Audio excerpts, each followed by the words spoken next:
the first time I heard about you was way before Meshuggah and Symmetry and all that. From a friend of mine's brother studied with you in Härnösand, a music school, and you were talked about in very, very nice terms. I believe I told you this, that Per, he's better than Steve Vai, which was like, huh? When you heard that in like early 90s, like, oh, wow.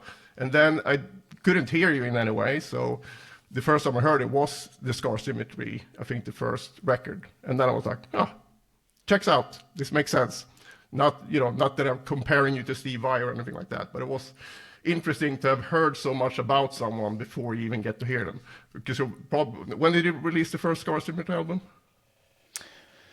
2005. Yeah, so this was like 13 years later or something. I've actually heard you for the first time. Yeah, it was quite interesting.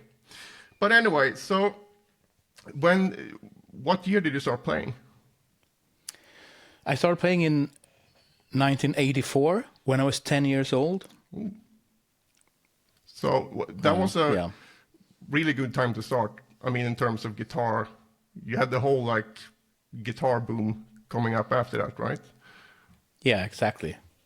Was that something I mean, when you're 10, you don't know so much about that stuff anyway, but was it like, how was it seeing like Yngwie and all those guys come up sort of in real time? It felt like, in hindsight, so I started in the early 90s, it felt like it, was so much stuff that happened. And was that the feeling as well when you sort of went through it in real life?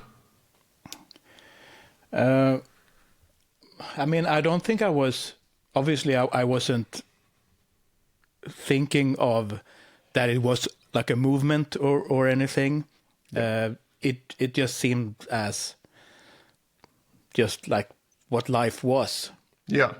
And I was not into 70s music at all at that time, because I felt like 80s music was the shit, and 80s productions, and I thought that 70s music with the dry cardboard kind of sounds was lame, and I kind of changed my stance on that a little bit later in life, but I was loving the 80s sound, and I just like when I started playing, it was kind of the time when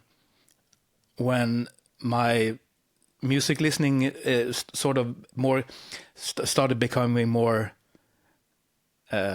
grown up in a way, when you start getting away from kids' music. Yeah. And I was browsing through my older brother's record collection. I suppose I had been doing that for a couple of years and been like watching pictures of Ace Frehley and seeing videos of Judas Priest and all these things. So I had like that in my head, like when I was, before I even played guitar, I was trying to like mimic what a distorted guitar would sound like with like mouth noises, like. Did you do that? I bet your brother loved that. Yeah, super annoying. Yeah. Yeah. But so you're older. I didn't realize you had an older brother at all. I mean, I've seen some interviews with you, but did he also play an instrument, or were you like the first person in the family? He actually played tuba. Oh wow. Yeah. And he stopped playing like when he left home, but he played a lot of tuba, which was kind of interesting. So from his room you heard like boom boom boom boom boom, and he played like in a marching band. Yeah. And in my room you heard pretty different things. Yeah. And then I have a younger brother also, but he never played. But my dad was a guitar player and a bass player. Okay. He's still alive, but he doesn't really play a lot these days. But he actually taught me the first few chords. Yeah. So that's what like set me off on guitar playing. Yeah. I guess I was like asking him to show me some stuff. Yeah. Did you get started on acoustic, or did you get started on electric right away? Since I guess your dad had, or it sounds like he had an electric guitar as well, not just he was a bass player. he didn't. He played guitar in, like, he played in bands when he was young, but at this point, he didn't play anymore, and he was just like enjoying life as a family man and his work as a medical doctor. But he had an acoustic guitar, so he taught me my first couple of chords, and then maybe like after a year or so, he bought an electric guitar that maybe he thought that he would get to play on it, but I snagged it and had it in my room all the time, and then he formed a band with some colleagues of his, and they started playing like 50s and 60s music, and they rehearsed in our basement, which meant that when they started, suddenly we had a basement with like a PA, vocal mics and a drum kit, and he bought a bass, so suddenly, like, in between their rehearsals, that was kind of my playground. Wow, I mean that's quite lucky, to have that in your house when you just started yourself as well. Did you ever rehearse with did you have a band that you rehearsed and you actually rehearsed at home there as well, or did you spare your parents that? Well, actually, as soon as I could play chords to some level, I started joining them on the rehearsals. Oh, okay. And my dad played the bass at that point, so I took our electric guitar, plugged it into an amp, and just had the volume on, just a tiny bit, and I was jamming along to them, and they let me do that, which was kind of awesome. And then after a bunch of years, their lead guitar player, who they were all doctors, and he was going back to school to be like a heart surgeon, so they lost him, but that meant that I got to step up and be the lead player when I was maybe 15 or so. So we played. You actually played in live with them as well then? Yeah, so we played shows like at like a couple of corporate events and private parties and stuff like that. And I got to play like Chuck Berry songs, those kinds of things. Wow. But so you started at 10, but when you were 15, you must have, or did you get, when did you started practicing properly, would you say? Well, was it like a sort of a slow burn for you, or did you get like obsessed from like, you started and then like, that's it, and you just went for it, or did it take a while before you got into starting? I suppose I pretty quickly just liked playing. Mm-hmm. So, but at first I was a kid, so I didn't really practice in any organized manner or like thought out in any way. And like when I started taking lessons, which I did pretty quickly after learning those first few chords, my teacher, he thought that I was learning to read really quickly, but I didn't, because I didn't care about reading the music. I just looked at what he was doing, and I was able to copy what he was doing, and I could remember what he played. So I just did that, and then at the lessons I was like looking at the paper with music, so he thought that I was reading, but then eventually he discovered that I wasn't. Well, I must have been quite happy with that, because I mean that's harder to develop, I would say, than just reading music. Yes, it's definitely a more important skill, at least for what I do and for what you do. Yeah, for sure. But so that's the thing that I mean, since I started in the early 90s, and then you had all like the Paul Gilbert REH videos and Vinnie Moore, all that stuff. Mm-hmm. And all the others, Frank Gambale, pretty much everyone had released a video by then, and you had books and stuff. But obviously we don't, since we're old men compared to the Instagram crowd, a lot of students that I have, they can't even believe like what it was before YouTube. How did you learn to play guitar?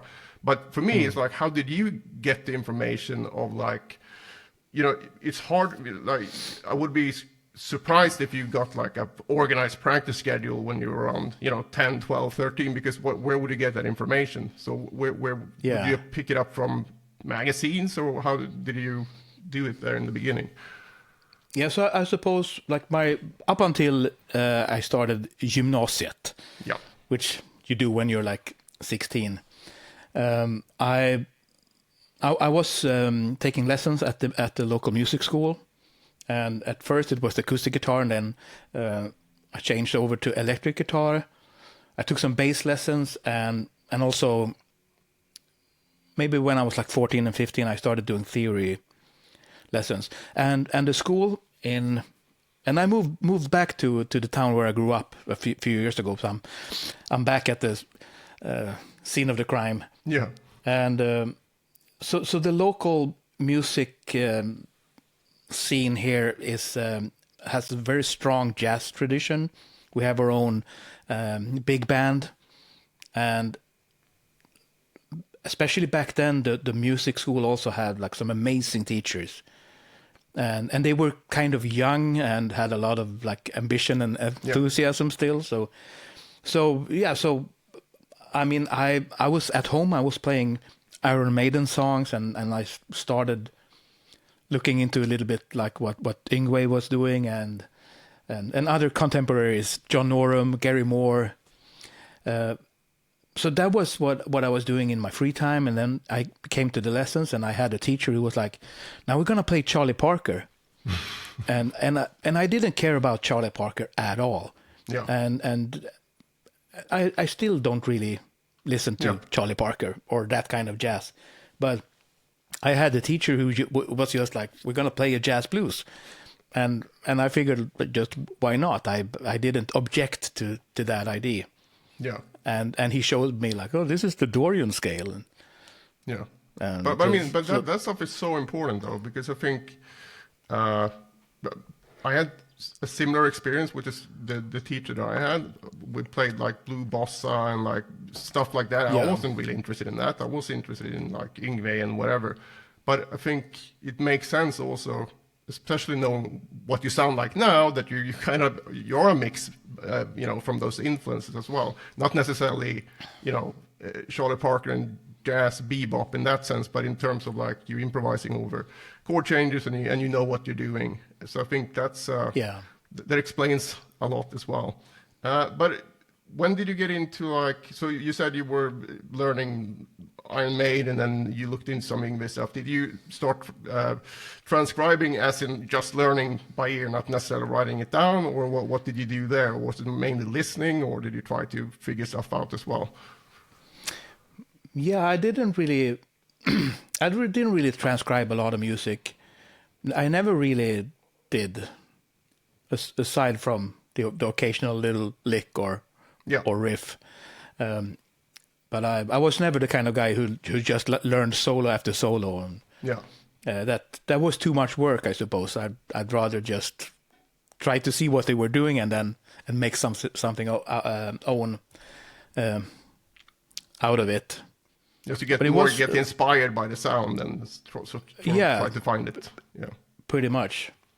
And when I was 16 and I started gymnasiet, that was when I I started practicing more, because in my school there was like a whole bunch of guitar players, and we were all pretty talented and all played pretty well, and everyone was very ambitious, so it turned into this like hyper competitive environment. Like we were friends, and we hung out and we talked about all the new players and brought albums to school. Like, have you heard this new Dream Theater?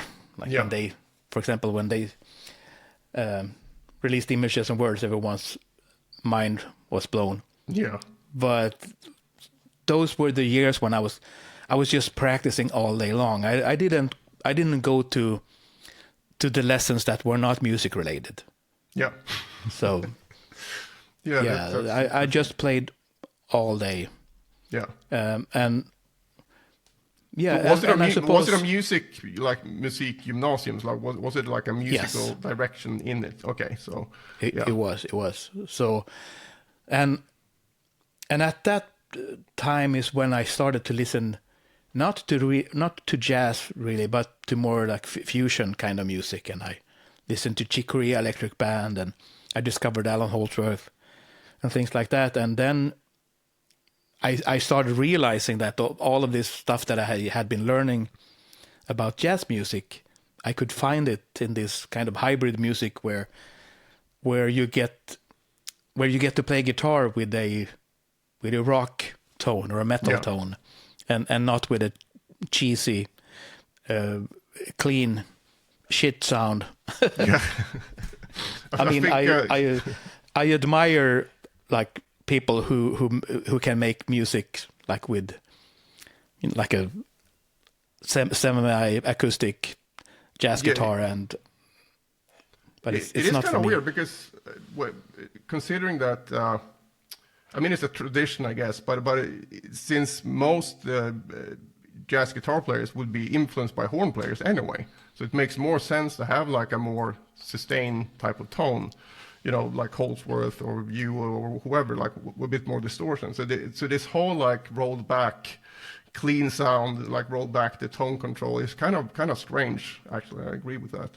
And I think Scott Henderson said, maybe in one of his videos, he said that you'd rather hear Albert King drop his guitar on the floor than listening to one of those jazz guys with that sound. So anyway, but I think it was quite interesting. So, but when you started practicing them, was it very organized? How did it start? Did you like go from I'm gonna do this now, and you went from playing around for fun for an hour or so per day into like 8 hours a day, 10 hours a day, Steve Vai style, or how did that happen? I did it Steve Vai style because this is the time when his like 10-hour workout was featured in Guitar World or I remember Player. The cover, yellow cover. Yeah, I still have that copy. I tossed away a lot of them. I had like a big pile of old guitar magazines, but I kept that one. So, but that kind of idea of dividing things up was extremely. It just made a lot of sense to, like me, 17 years old or whatever I was at the time. So I made like kind of elaborate practicing schedules, and I had like I'm gonna do this for like 50 minutes. I'm gonna do alternate picking, then I'm gonna do like have a 10-minute break, and then I'm gonna do sweep picking, and then I'm gonna have an hour where I'm gonna cook ramen noodles, and I'm gonna be writing 4-part harmony while I eat, because then I can like eat the noodles with one hand and write with the other. It's like proper time management there. Yeah, and then I could go back to some other thing. But how did you so with, let's say, an alternate picking block, for example, how did you organize that? Would you be like, I'm just gonna play this one exercise, and also tagged on to that, where did you get the material around that time, if you remember? I know it's hard to remember this stuff. Yeah, I mean there were things that I picked up from like some of the REH videos. You know, so I was kind of aware of like that you could practice on inside picking and outside picking, and all these things, and like when you like pick arpeggiated chords where you have to do alternate picking across different strings. I did things like that, and I just like tried to come up with exercises that each handled like one specific issue, and then I worked on that, and then. But also, I think that while I sometimes did this like elaborate schedules, I mean it's a long time now since I did it, but I think it was almost like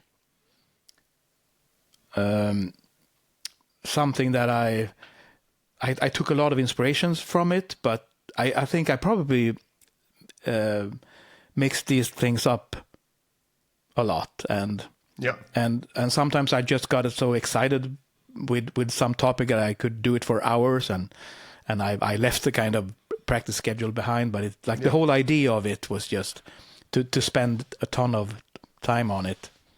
Yeah, but it is very helpful, because I've used the same framework when I had my 12-hour-a-day period as well, right? My early 20s, and it was like, I mean, can't even say this to people because they think you're crazy, but I think it's a good idea to go through that at some point. It doesn't have to be like for years, and but just that structure though is so good when you have like. So did you have like 50 minutes, 10 minutes off? Did you do that throughout the whole day, or did you also do like a longer break after 3 hours? I think that's something that Steve I talked about in that column as well. Yeah, I suppose I wasn't super strict. Yeah. And also sometimes I played for hours without any break, and sometimes I had longer breaks. But I remember like when it was at the craziest, it was like the summer when I was 19, I think. It was like the summer before I moved to Härnösand. And I just played all day long. I woke up in the morning and I just, picked up the guitar and I was playing before I even got up from bed. Then I went and made myself a couple of sandwiches, and I could eat them with my right hand while doing legato exercises. And then I just kept going for the entire day, like super crazy. And then I had friends who called me like let's go out tonight, and let's go out and let's get some booze and see if we can pick up chicks or anything. I don't know. When you were a young guy, but I was like, no, I'm probably just gonna stay home because I didn't want to miss out on practicing time. But after that, I hurt my arms. What was that like? And also just to emphasize the dedication here, because summer in Sweden, as you and I know, is precious time. It's like 3 months barely. So putting all that time in the summer is so great. I actually had a friend of mine, a drummer, who was really into practicing as well, and he told me like, in the summer that's when you should practice a lot. Like, and he said like, then I won't come back to school with a tan, but I will learn something. So that was his attitude, and I could kind of agree with that. But when you hurt yourself, right? Did that come from one day to the next, or did you sort of feel it creep in? And was it related to? Was it during this period, or did it happen when you went up to school, or when was it on the timeline? I can't remember exactly, but I know that when I started the new school in Härnösand, I couldn't play. I was just I didn't want to play at all because I was so scared that I would like mess myself up. So which was kind of weird because I started this new school, and it was just me and my like girlfriend at the time who moved there. So and the class that we started, they were already established because they had already done the first 2 years together. Oh, okay. So like the third year of this educational program wasn't available in Uppsala where I went. So you had like an optional third year, so that we could only find like at this place. So everyone was like super curious about who we were, and and I remember a friend of mine who went there. He told me a pretty funny story because they were like, I came from the school where I went. Like my friends there, we were all like metal and prog metal and shred guitar. That was like the pinnacle of things. That was like the things that you were striving for. And then I come to this class and they have like a different stance on things. They were more into like jazz and funk and listening to those kinds of things. And that was like their idea of what the best players were. So when I showed up, this guy told me that when he asked me what kind of music I was listening to, and I was talking about metal music and metal guitar players, he got this idea that this guy he doesn't probably know so much, and Yeah. so he got that impression of me. But then he told me, and I can't remember this myself, but we had like a pitch training class where we had a teacher who he played a melody like on the piano. This is in 4/4. The key is D major, and it starts on an upbeat or something like that. And then he played a simple melody, and he played it a few times, and we got to notate it.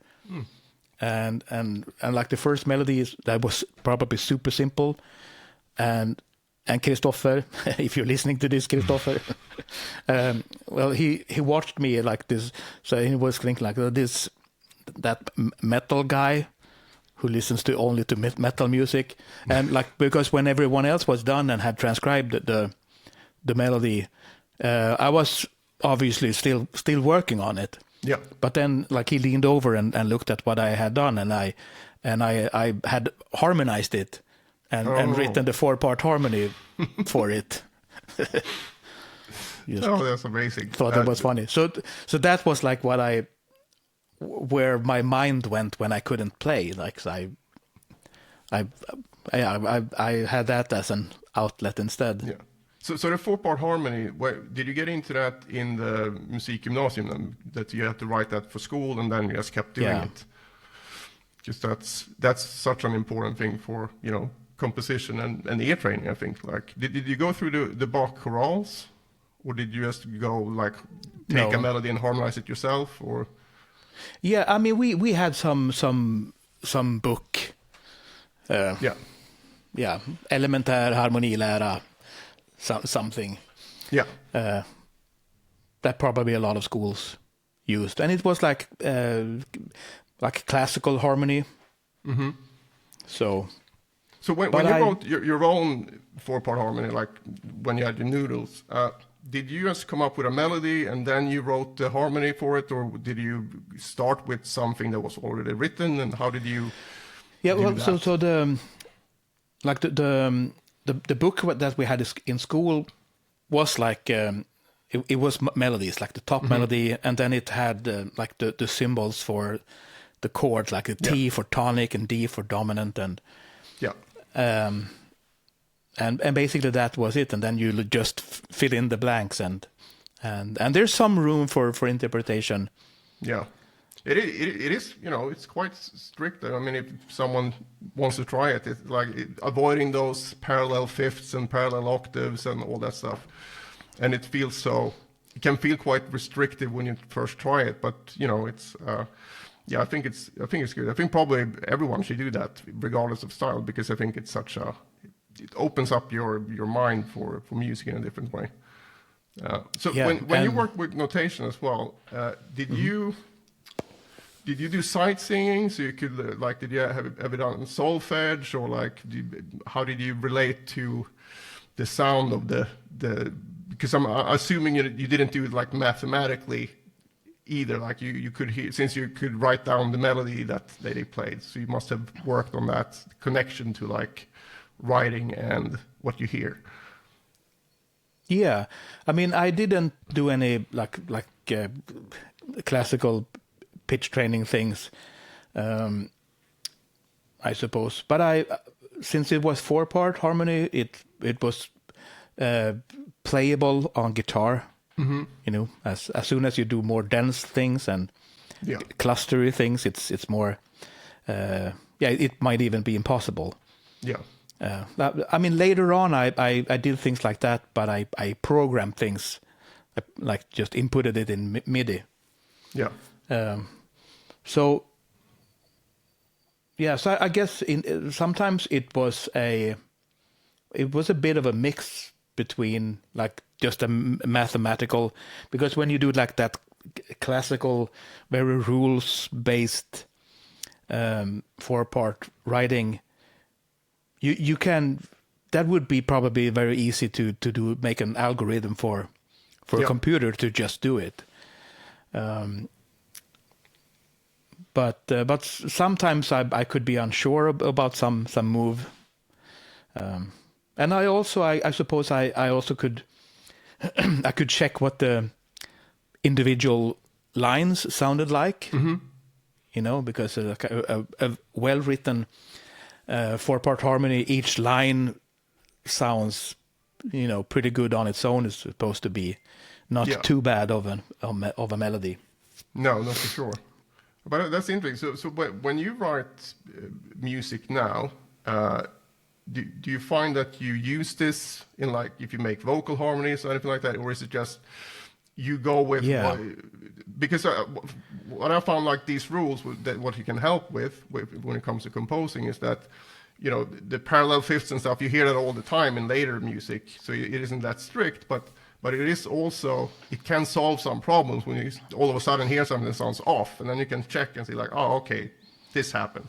But do you find that you relate to stuff like that even now, or is it just in the back of your mind, you don't really use it? I think I use it all the time, that kind of knowledge. Yeah. And also, like, I was just, when I was working at it at the time, I just understood that it was a limited thing, and those rules, they are, like, they make sense if you want to write something that sounds exactly like that. Yeah.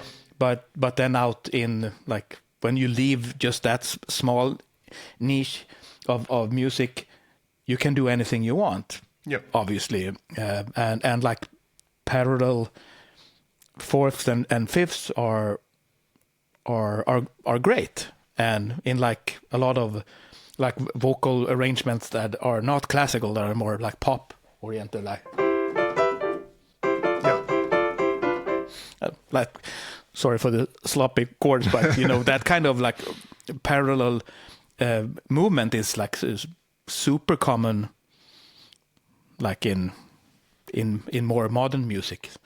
Yeah, in doo-wop music. Yeah, exactly. But I think I mean, now we're so used to hearing pretty much anything. There's few things that get people like, ugh, what's that, right?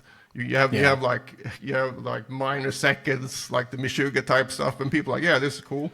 I think it's so these rules, like you said, it is for sticking to a certain style. But I think also that's a good thing for like, if you want to write in a certain style, not Baroque necessarily, or like the classical period or whatever, but if you have some sort of rule set for it, you can understand, like, when you go outside that, and it kind of sounds like you're losing the core idea. So I think there's a lot to be gained from actually knowing what you're doing in that regard. So that's very cool to hear that you think about that, because a lot of people are like, yes, right. But I think also, I would assume that you still write what you hear, but then if it's something, you have more knowledge and tools to fix it if you need to, and also understand what you did. So, I mean, obviously, when you make a melody, like, on top of harmony, like when you solo over harmony, you have to take into account what you're playing over. So so one thing I took from learning about voice leading and this kind of thing is, like, you pretty much you don't double the third very often. Yeah, like that's the last note you want to double, and you, like, chords with, it's just like you don't need an extra, like, it can be nicer to have, like, add something else to thicken things up.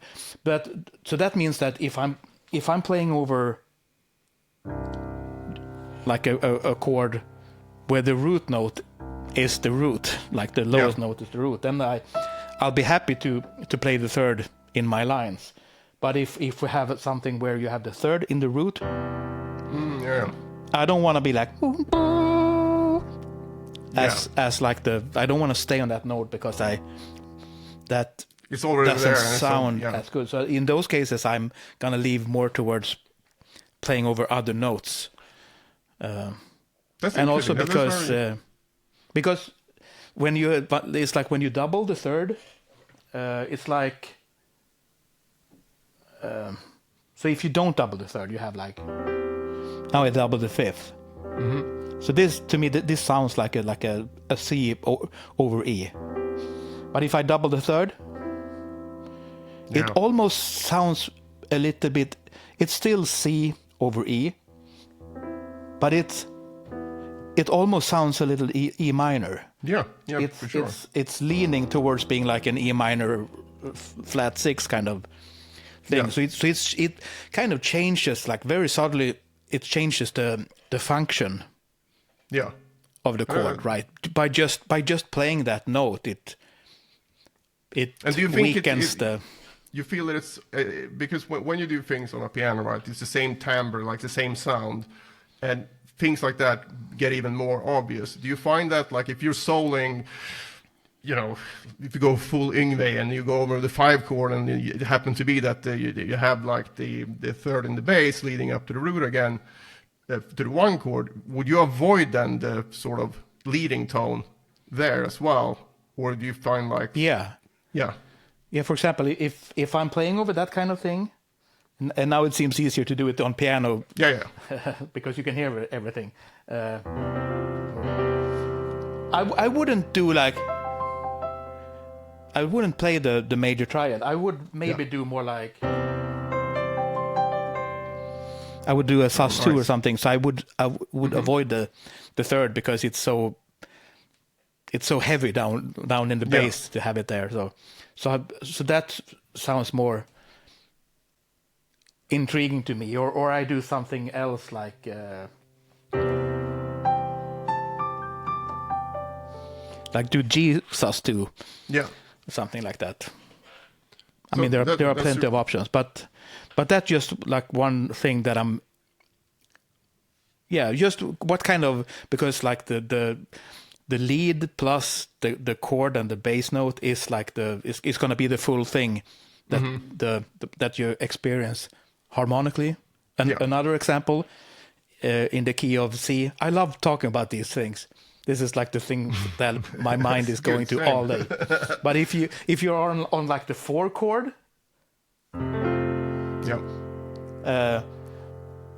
then you can play F Lydian. And in this case, if you play the augmented 4th, that's kind of a note that messes up the subdominant function of F. And so if you play that note, it's great. But what does this sound like? It almost like implies... It implies like a dominant function. Because it pulls up to... you get the same... So why the Lydian scale sounds brighter from what I've been taught is because you have 2... in the major scale, you basically have 4 goes down to 3 and 7 goes up to 1, right? When you go from... but then in so you have one half step goes down and one half step goes up, whereas in Lydian you have 2 half steps that goes up, so it gives it more of a lift. So so you that can definitely be. But also I think why you have to be so careful with Lydian, right? Because you have to almost like the Joe Satriani Flying in a Blue Dream thing, where he's really pumping away on the bass, so we're not going to lose the Lydian feel and be back in the relative major key. So, but this leads to another question here, where when you're improvising over, let's say, a diatonic progression, right? So very, very simple, A minor, I don't know, A minor, G, F, E minor, or E major, whatever. How do you think A minor over the whole thing, or do you think like over each chord? Do you think like in different? Because if you play Aeolian over A minor, and then you go to G, you're not really in G Mixolydian because your ear still hears A as the root note. But how do you think about the chords when you're not changing keys? I'm thinking of it on a per chord basis. And obviously the relationship between the chords is, in this case, is of course very obvious. that it all belongs to the same key. But yeah, I need to see everything from the root note of every chord. Okay, but that must be help also then when you go to non-diatonic things or modulations, because you're already thinking about each chord individually anyway. Yeah, and like when starting out playing over chord changes, sometimes it's also nice to try to find shortcuts. Yeah. And having shortcuts doesn't mean that you can't, like, you can have several different approaches at once, right? So, but starting out, I suppose I tried to find these shortcuts. I remember when I was playing a Pat Metheny song called Face Dance, and it goes between B minor 7 and B flat major 7. So it's basically like B Aeolian or Dorian, whatever you want, and then B flat Lydian. So the root note changes, and that's, if you think of it from the root, it can be kind of tricky to begin with. But then when you realize that you can see it as like D major over B, and D minor over B flat,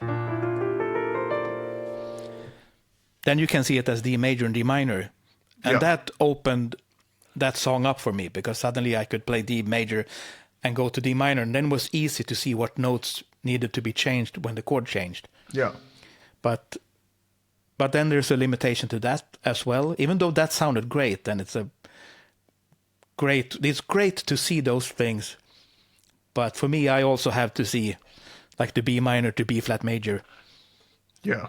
But that's kind of the you hear sometimes in like back to jazz again. But you know, when people say like, oh, the altered scale is just play a melodic minor scale from the seventh. So if you're playing over B altered, you would play a C melodic minor scale. But if there's really quick chord changes, that to me feels like more limiting in a way, right? Because then you kind of, you're thinking of things a step removed from the actual thing. When you have, I mean, I don't know if you change chords every bar or whatever, but do you feel like arpeggios are always good, because then you can see it what it is and then add what you want? But how do you navigate that stuff? Because I've seen you improvise a lot on the Patreon stuff, for example, where you put up on Instagram and things like that, over things that you don't know either. So clearly you have a very clear understanding of what you're doing at all times. So explain, please.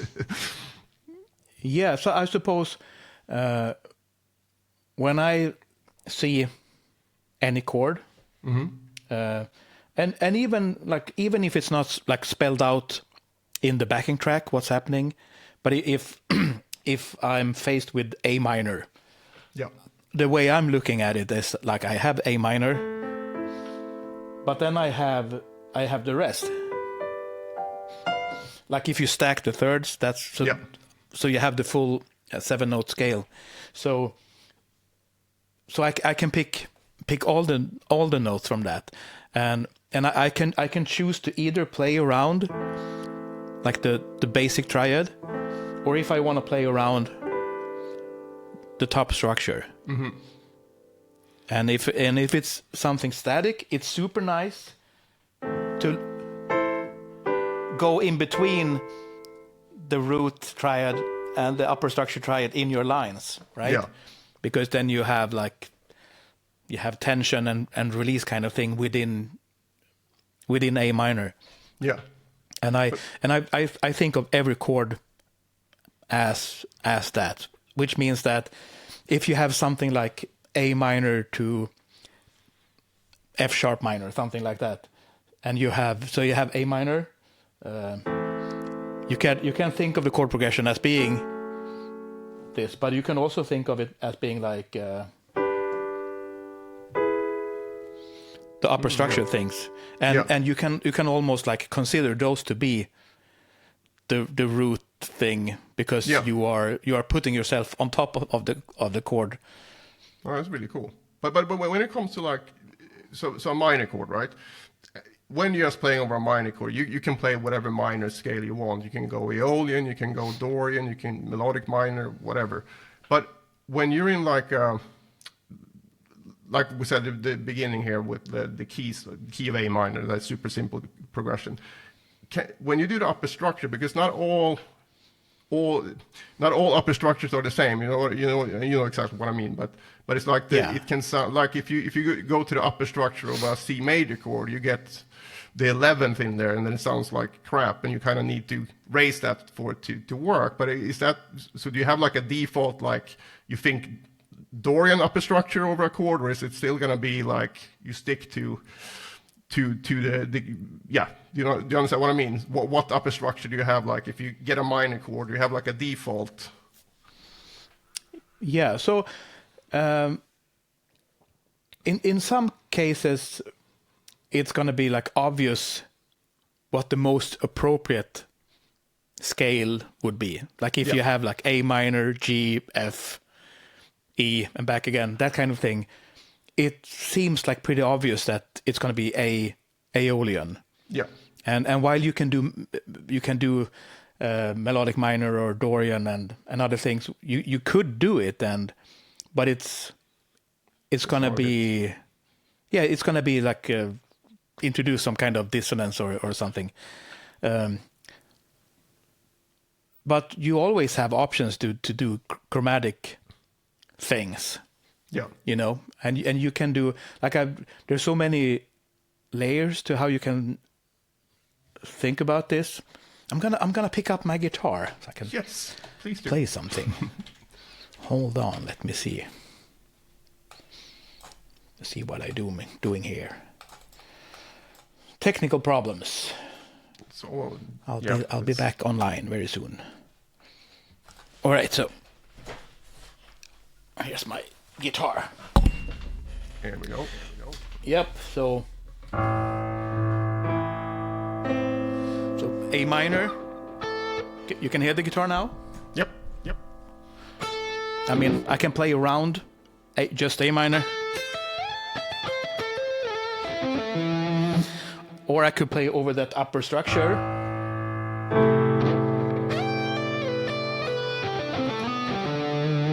Or I can do like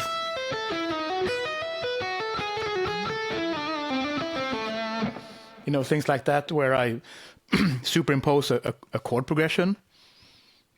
Yeah, I've heard you say that about like when you get like I get echo here, but hopefully it's not on the recording. That you would do that over when you do a guest solo, and it's basically like there's no progression. It's just a heavy guitar and nothing happens for 16 bars, and that you would like add chords to it either in your mind or just on keyboards as well, right? Where you would make this kind of your own progression over it and then just remove it when you solo and you get that effect. Because what you just did first was like, it's Per playing guitar, but then when you went to the first upper structure thing, like, oh, now it sounds like Per Nilsson playing guitar, and then now it really sounds like Per Nilsson playing guitar when you went to the third example. Yeah, sure. So it's a very, very cool sound. So I know that you started with, what was his name, the theoretical teacher or at Royal Music College? Alvaro Rojas. Yeah. I heard you say in an interview that he was very strict in practice, but then when you played, you just played. So what kind of things would you work on with him? And like, was it this kind of stuff? And if so, what would you have exercises, or would it just be like, how would you do it? Yeah, so I took theory classes with him where we talked about all the scales and their upper structures and just a whole bunch of things like that. And then I took like pitch training classes with him where we had to sing scales with the note names. So he could be like sing C, I don't know, C melodic minor, and then we had to be like C, D, E flat, F, G, A, B, B, C. Sorry about that. Yeah. And then we did it like in thirds and fourths and fifths, and then he had us improvise with our voice over chord progressions on note names, which is more convenient in Swedish than in English. E flat is like, we have more than one syllable, it becomes really annoying. So C sharp and C flat in Swedish are C, cis, ses. So it's only one syllable. I'm curious why he did the actual note names, because there's when you have a scale, right, like the scale degrees. So in a melodic minor, you have 1, 2, flat, 3, 4, 5, 6, 7. And that's the same in any key. Whereas if you're in, I mean, if you say C, D, E flat, that could be 1, 2, flat, 3 in C minor, but it can also be 4, 5, flat, 6 in G minor. Do you know what sure. I mean? So what was his like thinking there? I mean, and obviously what he taught is not law. No. In any way, but I guess it's like the trickiest way of thinking about it. Also because you have to, it kind of reinforces other things. Yeah. To spell out the proper note names, it helps you understand what they are, and it also keeps you from not just relying on your ear that you're gonna get it right. I guess it trains like you said. You have to know if you're singing B flat melodic minor, you have to know that's what notes are in there. But it's like you can also just do it like do do do do do do do do do. So I don't know why I keep singing Dorian, but it's a Dorian kind of day. Yeah. No, but that's interesting. But also maybe it turns out he had perfect pitch, and he was like, he just said the notes. I think he had perfect pitch. Yeah. So I think he maybe didn't have the issues that the normal people have that doesn't have that. Because I don't know if you're familiar with solfege, that you have two. It's that do re mi fa sol la ti do thing. But have you done that? Yes, I did that because I took that. Dick Grove, he was he had the Grove School of Music in Los Angeles, and that was like started around maybe a bit earlier than GIT. The Toto guys went there and had great teachers. I didn't go there because the school had shut down by the time I got to Los Angeles. But I bought his whole like course with like 160 DVDs and it's crazy, and it goes through all that stuff. But what attracted me to that was that it works. He said like, and he was this old grumpy guy, and he'd made over 10,000 arrangements in his life and really got this down. Great piano player as well. And he said like, well, movable do solfege, that just means that whatever key you're in, do is always one. He said that works in every context except in atonal music. But if you're doing atonal music, you're not working either. So that was his point. So very practical guy. But that's exactly the same thing as just saying 1, 2, flat 3. It's just that when you have syllables, you have a syllable. You don't have to say flat 7. You just say te, for example.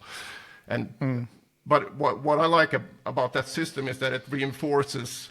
I think you learn the intervals faster because every time you sing do, re, mi, for example, it's going to be 1, 2, flat 3. Doesn't matter what key it is. So we don't get into that. C, D, E flat can also be other things and other keys.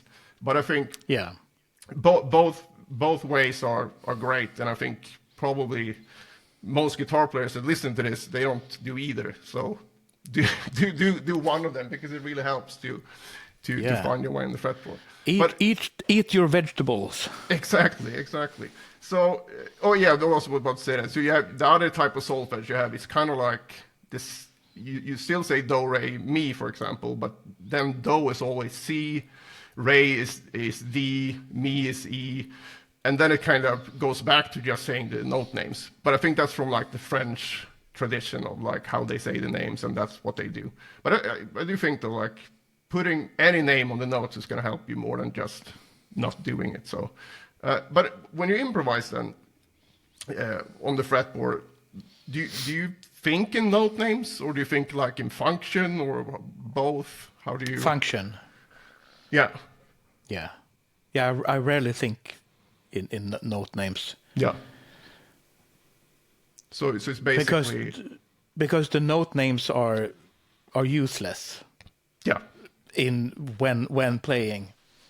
That's why I was so confused when he had you do that exercise. But I mean, I if he had perfect pitch, that makes a lot of sense for him. But also, you know, reinforcing it, like if it was a theory class and really getting everything down, so it makes a lot of sense. But besides that stuff, did he have you like did you play guitar with him at all, or was it just you had? I had improvisation lessons. Yeah. As well, and we did things like we could play over some tricky song. Like if we played Giant Steps, I'm going to turn on my guitar again. Yep. So he could be like play through the chord changes and play like the 7th arpeggios and do them one at a time, and don't do them like you have to juggle the notes around. So like.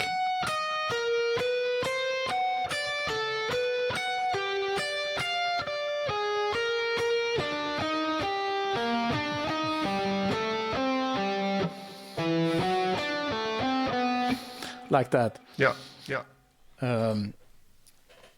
So we did that, and then like the big thing really was that whenever we played over something, we went through like one scale each week. So if we did Dorian, he wrote like a random progression, and it could be like C, A, E flat, B, something like that. And then you had like C, A flat, and then E flat, whatever, B. And then we played for like 2 bars, and when we changed to another chord, we had to go the closest way. So C minor to A minor.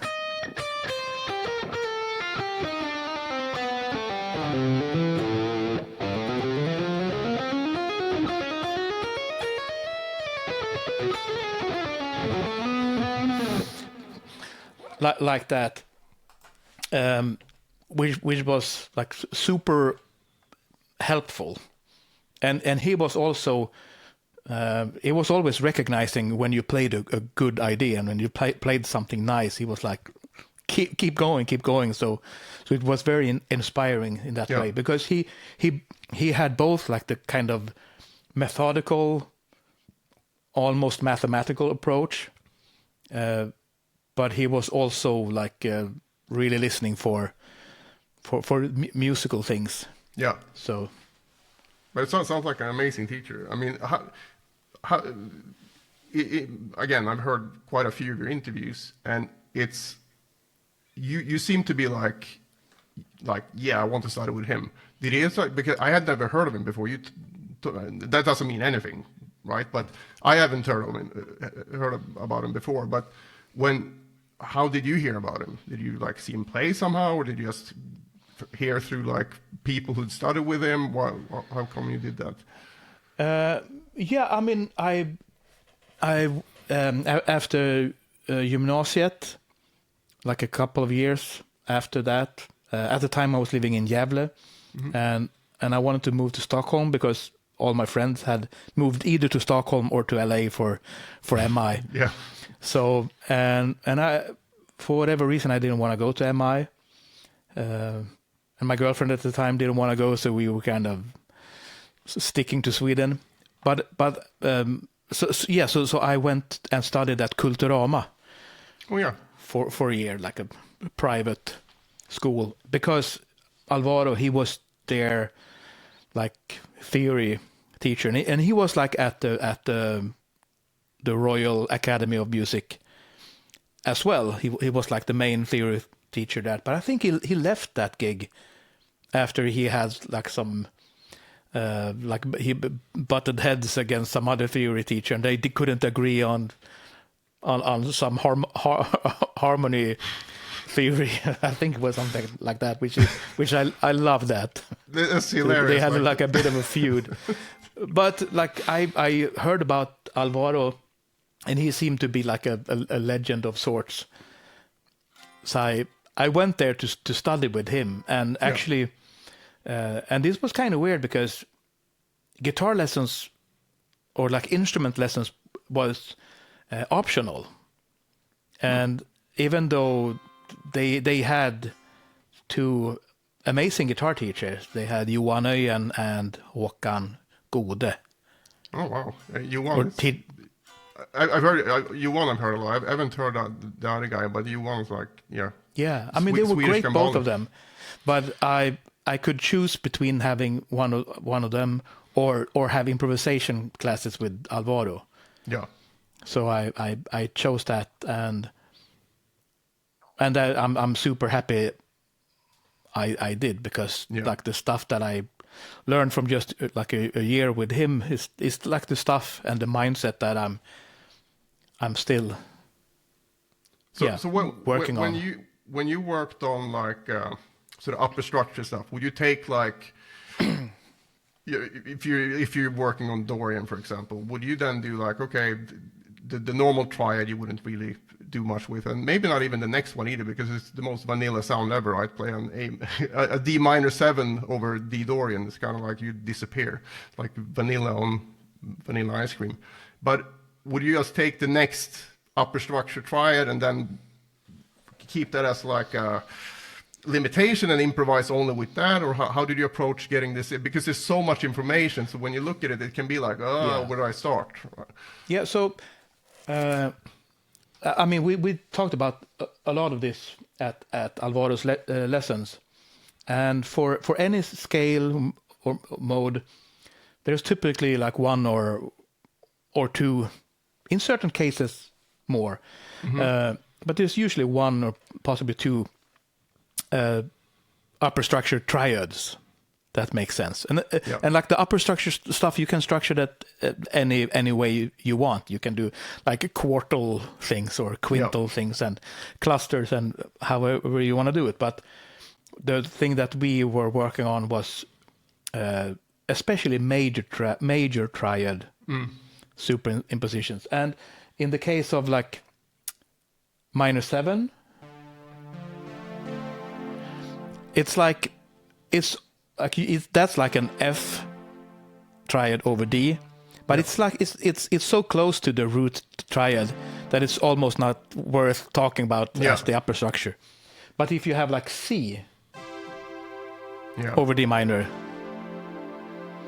that's just gorgeous. And there's something about C major over D that it's stable, right? Oh, that's nice. There's some tension in it, but it's not very upsetting and dissonant. No. It's just it sounds expensive, as they say. It's very nice. But whereas if you have like in C, and you do like this really wants to. It really wants to resolve. So you have upper structure things that are more dissonant and wants to resolve, and you have those upper structure things where you can just float on top.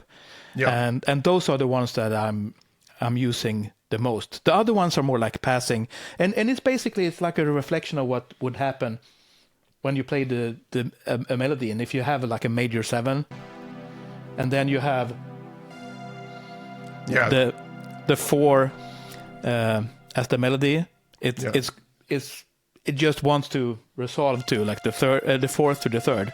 Yeah. And if you have the fourth in the chord voicing, it wants to resolve. So it's like it's just like a reflection of the same thing, right? But when you so when you're like playing over, well, let's say D minor, and then you work on the C major triad, but you don't just play like with your lines. You don't play like a big C major sweep or anything like that. You actually go, you incorporate it in a more. It doesn't sound like you're playing triads, if you know what I mean. It doesn't sound like. Sure. Yeah. It doesn't sound like an exercise. But you need to get to find the notes first, of course. But so how did you? Yeah, I mean, I typically play all the notes I have. D minor seventh. Like if I play around D minor, and if I play around C.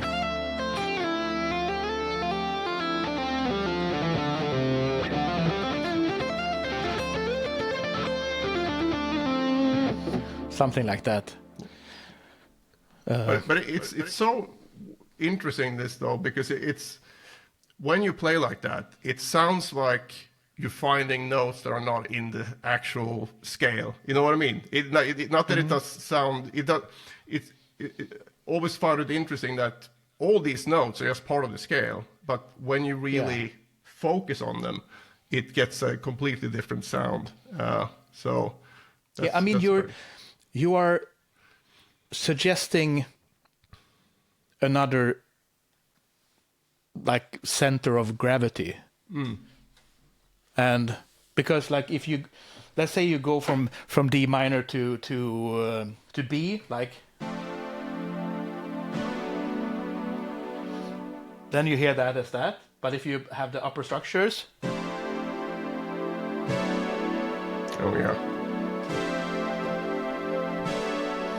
so nice. On one hand, your ears are hearing, but you're also hearing. And since these are major triads, these minor chords, they have like a brilliant sheen on top of them.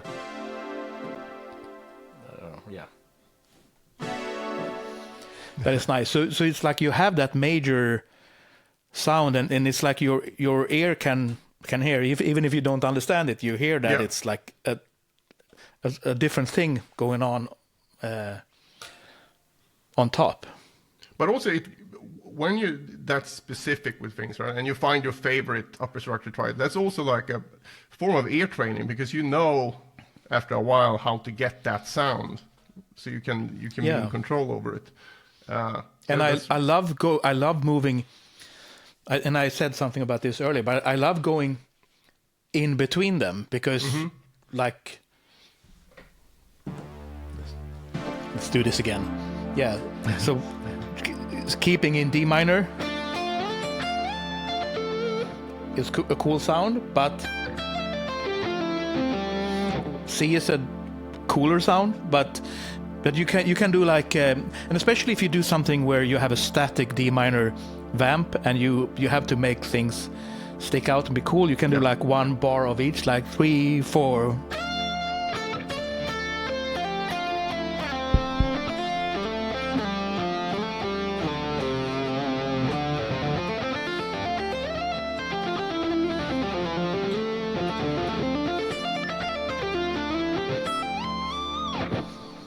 Like that. And that makes a lot of sense, actually. So that's something you would do, like you said, just to get that variation on it, but also be in a more like focused way, in a way. It's not so random. So that's something you would do when you're just improvising for. Yeah, and I know a lot of players, they do this, like just by intuition. Yeah. And it's like, even when you do something like you don't need to make the moves as big as that, because it's like you play the third. This is the root triad, and then now you're on the upper structure, right? Yeah. Root, upper structure. So even like slow melodies, to me that sounds like you're going in between the two states. Yeah. Even you don't need to be spelling out the entire things. That's awesome. So, yeah, thank you for this, because this is exactly, the things that I've been wondering about. Because when I hear you play, it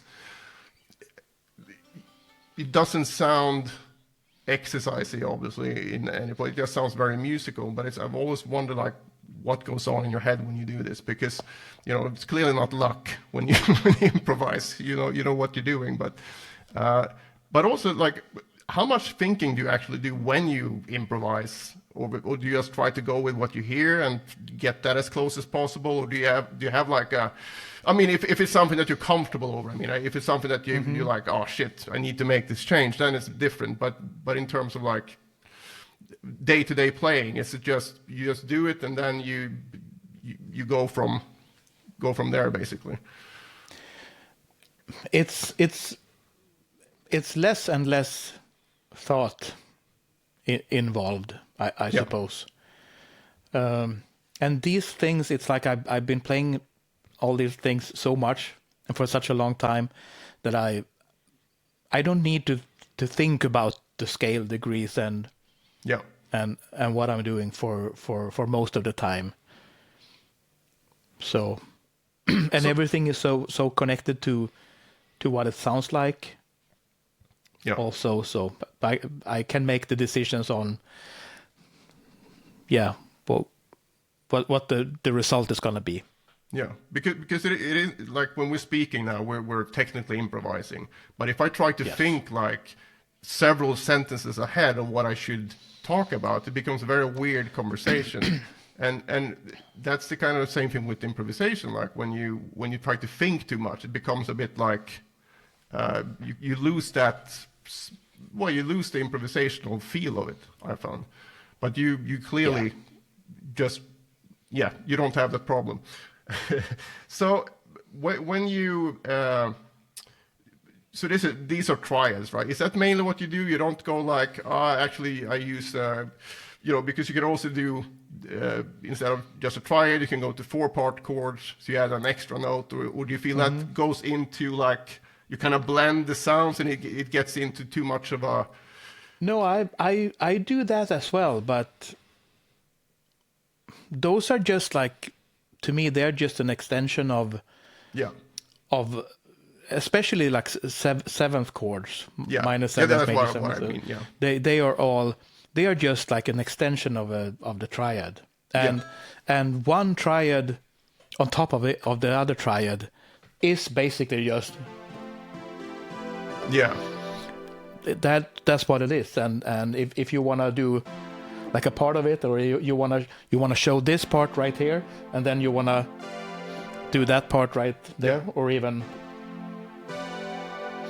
do super Lydian. It's like a part of the same world. But then you can also do like quartal structures where you move away from the triad base and you do more like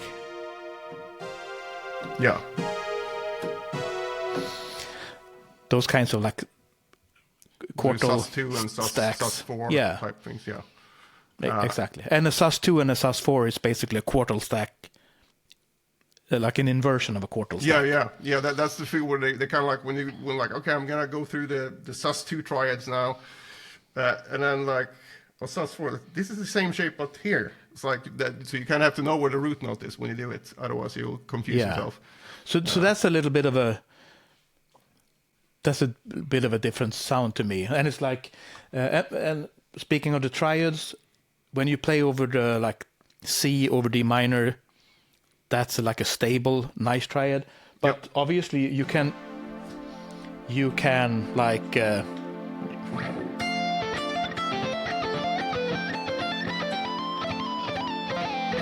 you can just run through them if you want to, and you can do like the quartal things. Yeah, it's a nice sound. Like whatever you want. So like different sounds. And finally, when it comes to this topic, because I don't want, you talk about all this stuff on your Patreon as well, and everyone should check that out. I have the link in the description. Please stop me, because I could talk for hours. I could talk about this for hours as well, so that's no problem. But when it comes, pentatonics is also something that you can superimpose. That's a very common thing. Sure, yeah. Is that something you do as well, or is it more like your go-to is more the triads? Because, like you said, the triads I love pentatonics. Yeah, and pentatonics are very connected to like the quartal things, like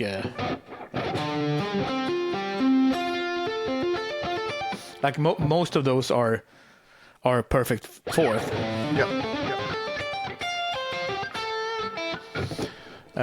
Stuff like that. So really cool. Yeah, I love pentatonics. So circling back here to some of the technique stuff. So when you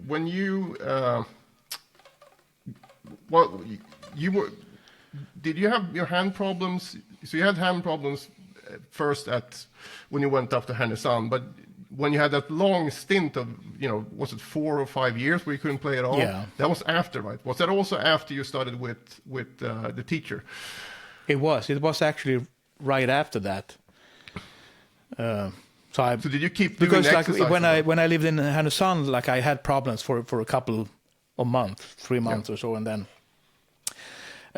it kind of went away, and then like 4 years, something like that, passed, and I moved to Stockholm and I studied with Alvaro, and I played a lot, and then my arms crapped out, but much worse, because in Nilsson it was only my left arm. Okay, but it was still this. Could you recognize it when it came back to both arms? Or it was the same type of thing, or was it a different thing? Yeah, even? but it was worse, and it kind of came almost overnight. Man, scary stuff. Yeah, and at the time, it was pretty devastating, and it just got worse and worse. I stopped playing, but still it just got worse and worse, and it was just like I couldn't. I had a hard time even like living a regular life, cooking food for myself, lifting the frying pan. I was like, oh man.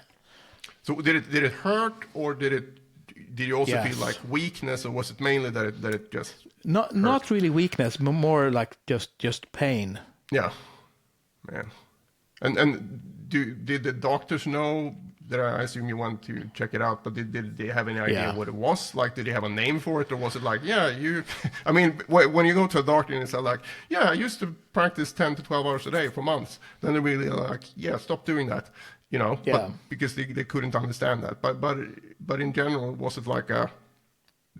Yeah, I mean, it was like repetitive strain injuries, and I saw an orthopedic surgeon who thought that I was not a candidate for surgery, and he was basically like, this can work itself out, but just take care of yourself and don't strain your arms, and move the rest of your body and do healthy things in general. And I think like around the time when I had my injuries, I didn't lead like a very healthful lifestyle. I was smoking, I was drinking and eating junk food and not sleeping well, and some other things. I broke up with my girlfriend after some time, and like a whole bunch of different things that might have come together. Because the thing is that after 4 years, I moved back to where I was living previously, like almost close to the place where I grew up, kind of, and my life changed in many ways. Like, I was feeling a lot better, like just mentally, and like I was more fulfilled, had more like friend relationships, and I guess I I probably ate better and slept better and drank better. Yeah.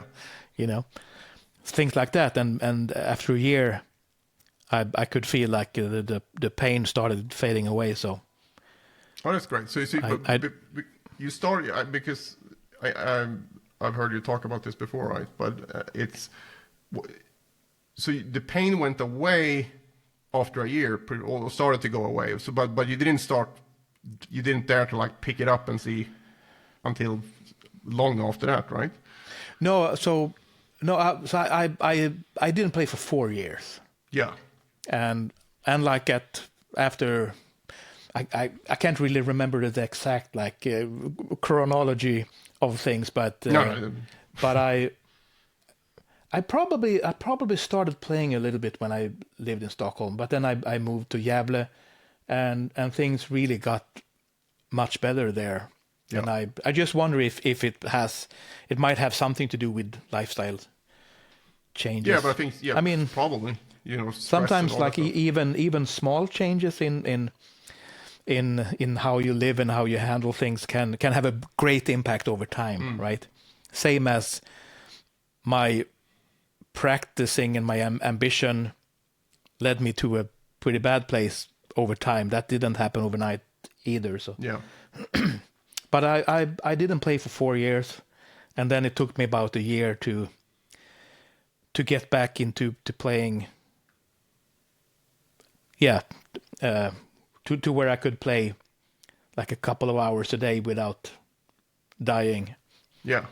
Because so when I noticed that the pain started fading away, it was probably, that I was doing just everyday kind of things, cooking food and like lifting things. And I was like, this doesn't hurt as bad as it did. And then actually I think I had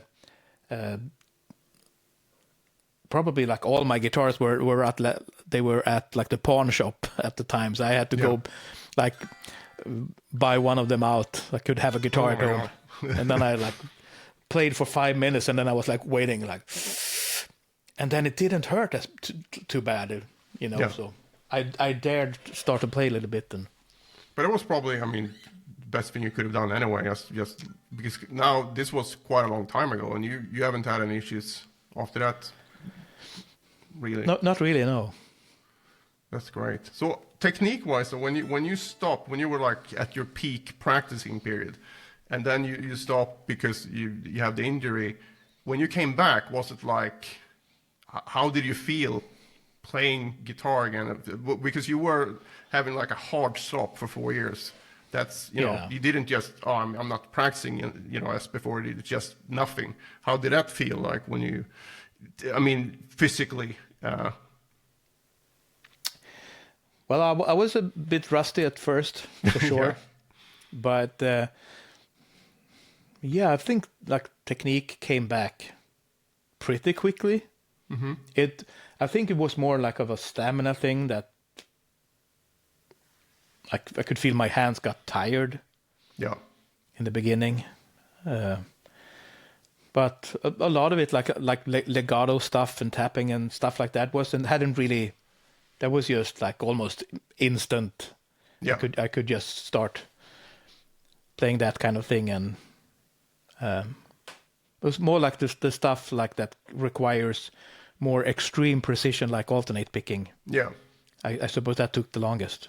But the thing is that when I started playing again, my playing was, to me, I played a lot better than when I stopped, because I never stopped thinking about music, and since I've been playing guitar as much as I had, when I was a kid, I was playing guitar a lot. My parents they could hear that I was like they wondered if I was awake in the morning, and they could just listen, and they heard me playing from my room, because I had like my acoustic guitar on the wall right next to my bed. So I just started playing before even going up, and then in my later teens I just practiced and practiced. So I suppose I just conditioned myself to think about music and improvisation and visualizing the fretboard. Yeah. I just kept thinking about music all those years, and I heard music, from on the TV, on the radio, listening to things, and I'm always making melodies, Yeah. or something to go along with what I'm listening to. It's just like another layer of what's going on in my head. I don't know if you're the same. Well, it depends on what you're listening to. I find it hard to do. If I listen to something like that already has like a very strong guitar on it, then it's kind of hard to like.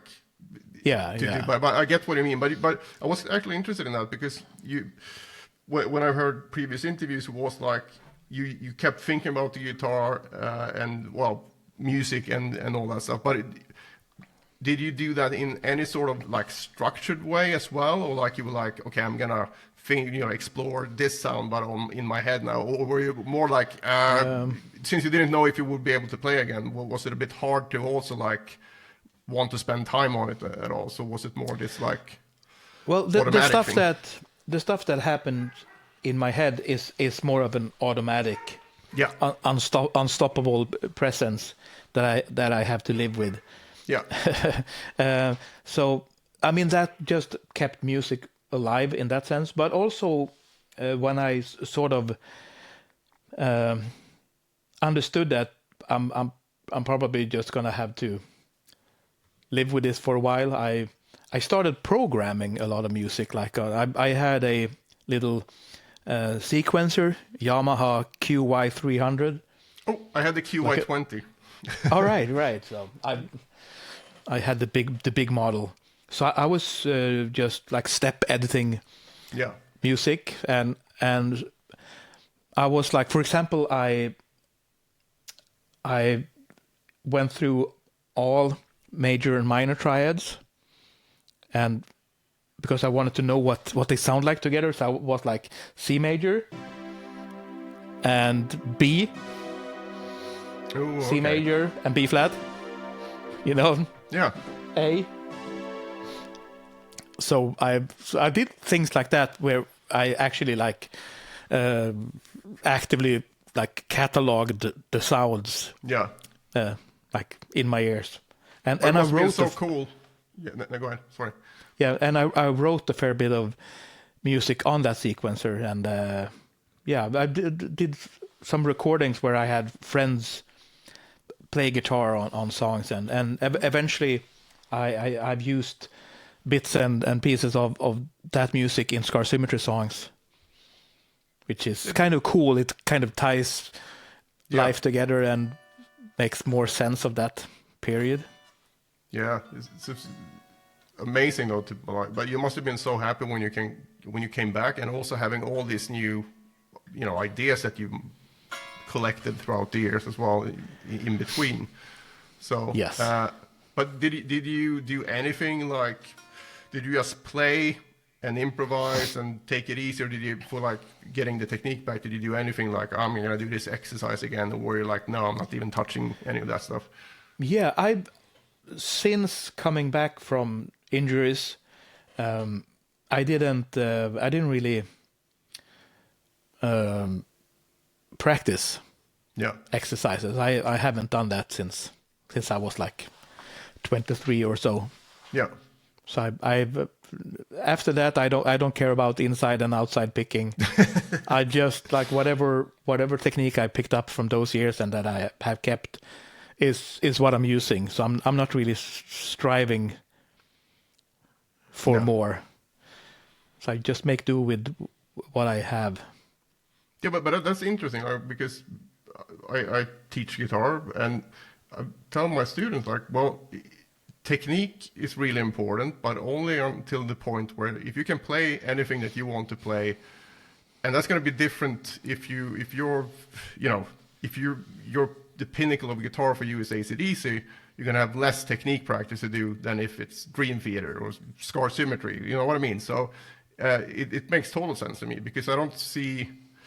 You don't need to play faster. You don't need you're looking for something different. So that makes total sense for me that you don't like, no, I need to get up to X BPM on this, because it doesn't make any sense for you to do that. And I think that's sure.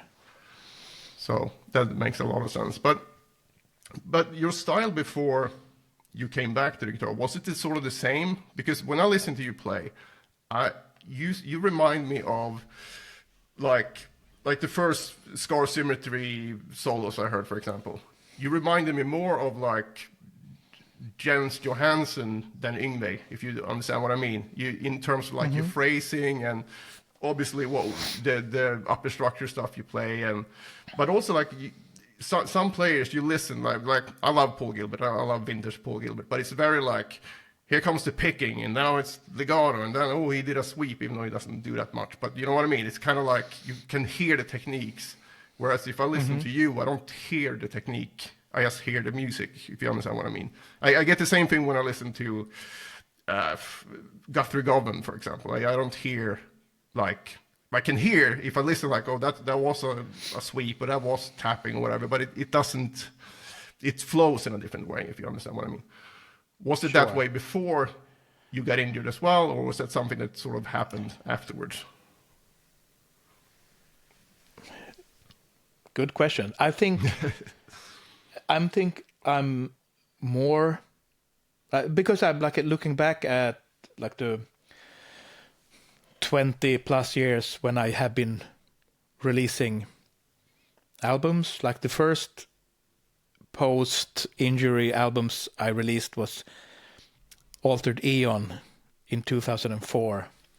And I think the style of lead playing I have like in those years, and like the first Scar Symmetry album, that is like pretty close to what I was doing before injuries. Yeah. Like it's just like the musical ideas got developed a little bit more. Yeah. But now it's like another, like 20 years has passed, and I think my playing is a bit different than it was around that time. Yeah. That's cool. But also another one of my favorite, solos and overall things you've played is the one. Is it Kaipa, that progressive band? Mm-hmm. That's some really, really amazing playing. Because also, obviously, I mean, anyone listening to this will love Scar Symmetry and all that stuff. But that progressive style is it's softer than Scar Symmetry, but it's so melodic and it's so So how was that like? Is that all? How was that process like working with? What's his name? The keyboard player. Hans Lundin. Yeah. Yeah, he's the one remaining original member. Okay. Yeah, so he asked me to join in 2006 or so, when the original guitar player left the band once again. Yeah. At first he was a little bit wary about me playing too many notes. Like he didn't want it to be a shred fest, and but eventually he sort of like accepted also that I played my sort of full style. So I get to do pretty much whatever I want when I do the solos, and then the rest of it is like me interpreting his melodies. And whenever we do an album, he sends me the stems for all the tracks, and he writes everything with programmed drums and bass and all the keyboards that are going to be kept, and then keyboards that are going to be exchanged for guitar parts. So I try my best to interpret his Rhodes piano to distorted guitar and things like that. But for solos, I do whatever I want, and a lot of it is like in major key, which Scar Symmetry doesn't have a lot of solo sections in major keys. No, but it's it really is, like you said, you do your thing, and you can really tell you're not held back by anything, but it's just a different context, and it's really cool to hear it, because you don't hear a lot of, some great metal guitar players that I can't even see how they would fit into a concept like that, context like that, and still sound like themselves. But I think you managed to do that, so that's really cool. So when you recorded the album, has it always been that you record it by yourself and you send it, or have you also been in a studio with them? Mostly I've recorded things myself. Yeah, there's one song on the very first album I did where we recorded the electric guitars in Hans' studio. Okay. Because I think maybe at the time he was like feeling things out, and I was like just test recording, and he kept it, and then I did a full album. And then I've recorded some of the acoustic guitars throughout the years. Yeah. But mostly just at home, which is like anytime I record, especially leads, because leads are precious to me. Mm-hmm. Like you probably yeah, feel well, the it's same. kind of like it's so connected to you, to who you are as a musician as well. So. Yeah, so I hate recording leads in someone else's studio with someone else like pressing the record button. I want to. It's so much faster if I can do it myself, and yeah. But it's also more comfortable. You don't have to sit there, because sometimes I'm sure you have better and worse days like everyone, and then if it's like no, I don't feel it, and then you kind of have to do it, and then it's going to be what it's going to be. If you're recorded by someone else, so that's another thing, right? But when it comes to like Scar Symmetry and all the projects and stuff like that, is there any? I mean, I assume that Scar Symmetry is like that's your baby, that's your closest thing. But since you also had could I even call it a stint? Was like 2 years when you played in Meshuggah and covered for Frederick. And then are you still playing with Nocturnal Rites? Well, I'm still. The band is still officially around. We haven't disbanded or anything. But we haven't done anything since 2019. Yeah. And I don't think there's anything like in the pipeline to happen. So no live stuff either with no. them. Okay. And which is a bit of a shame. Yeah. But then again, like I joined in 2017, I think. And I love the band, and they have a great catalog of music, and I think the album I played on was great. But I didn't write any songs. I just came in at the end and played solos, and then I toured with them. So I don't really see it as my band, because I haven't written anything for them or like that. So and that also means that it's up to them to handle, what they want to do with the future and for sure. And so on. And if they want to pick things up again, I'd be happy to be a part of it. So we kind of need to touch on Meshuggah as well, because I was like, when I heard that you got the gig, I was like, yeah, that makes a lot of sense, because it must be, it's quite a scary gig. If you look, it's not the easiest music in the world, and just thinking about having to perform Bleed and have the lights in your face as well, because if any one of you is even slightly off, it's just going to sound like a mess. How had you played that song before in any time? I mean, everyone was aware of it, but had you ever tried it? Because it's kind of a outlier even in their repertoire. Like, how did you feel about learning that one, for example? Well, when I was asked to do the gig, and Thomas, the drummer who reached out to me, he also was like, I don't know if you think if you want to do it, and if you think you can do it, like because I'm sure they knew some things about like what I do, but obviously I'm not really known for playing that kind of thing to the extent that they are doing it. But I knew that most of the stuff would be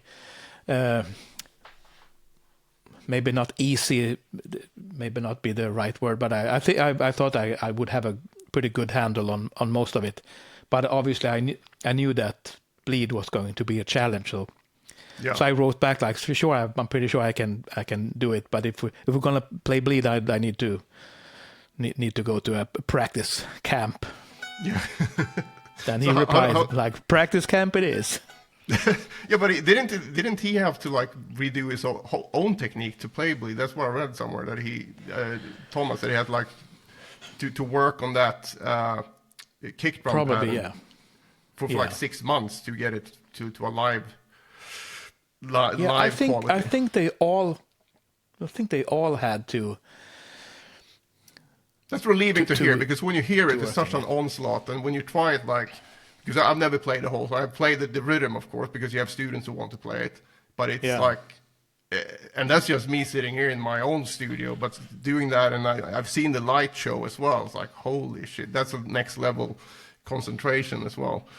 Yeah, but I asked Fredrik about it, and he told me something about like when they started playing the song, because I think at first it was probably like a computer project where, you know, they just put pieces together and like, oh, check this out, this sounds cool, and it could be played like this. But then when like they made a song out of it. Also, I heard something about that there's like 20 more riffs with that kind of That they have. kind of riff thing that didn't end up in the song, but that there was loads of different permutations that they were trying out. But he said something about like he kept the guitar in the bathroom so he could like practice while he was taking a dump, you know, things like that. Just and I kind of approached it a little bit the same way, and as I told you, I haven't really practiced in that kind of way since I was almost a teenager. I had a Frank Zappa tribute band for a while, and there were some parts that I needed to practice. So it hasn't been a complete absence of practicing, but for sure just the general practicing I stopped. But so to bleed and some riffs that were kind of difficult to just get into my head. I made like a track with a click with the riff that I could play along to, and I made it like in like 80% the tempo, 90% the tempo, 100%, and we bleed. I made like 110% and 120 of the tempo as well, so I could practice it a little bit faster as well. Yeah, but when do they use like a metronome or a click track when they go live, or do you just go? Yeah, it's because also a click.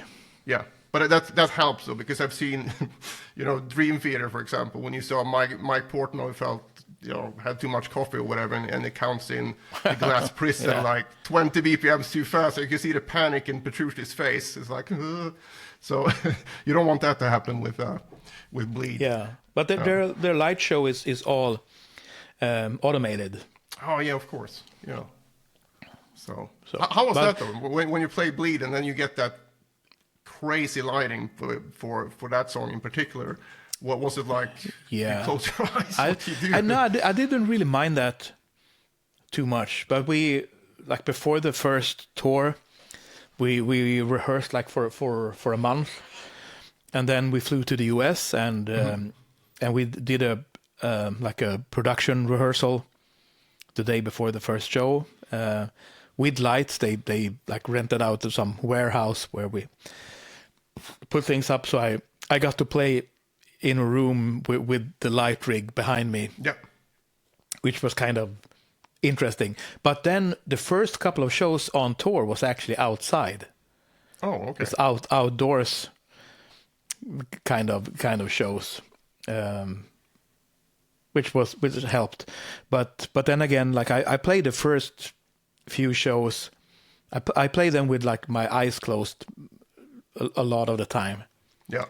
Just to not have the outside distraction. But it wasn't so much the lights. It's more like having an audience watching you and being aware of that kind of thing. Yeah. But it must be like, and also you all have in-ears, I guess, because you need to be able to hear yourself properly when you play stuff like that. That must be a real shit show if it's like normal monitoring. Yeah, absolutely. But that's really interesting to hear though. So because to hear that even, you know, the guys in the band had to practice it a lot as well, because when you hear it, it's a very, you know, it stands out very much, that riff. And it's easy to get the idea when you see, you know, seen live clips of them doing it and when you were in the band, and it's like, oh yeah, Per, he just, you know, went to rehearsal with Meshuggah and then he just did it. So that's nice to know that you had to put in some work, at least. Yeah, but it felt like at every show was always someone who fucked up somewhere in the song. Yeah. But it's not really obvious as long as it's not Thomas who misses so you a can beat. get away with it. Yeah, and it also was like if he missed a beat, no one really cared. No. You know, but because it was like there's a part in the middle where it's like, and I haven't played the song in years, but it's something like, sorry.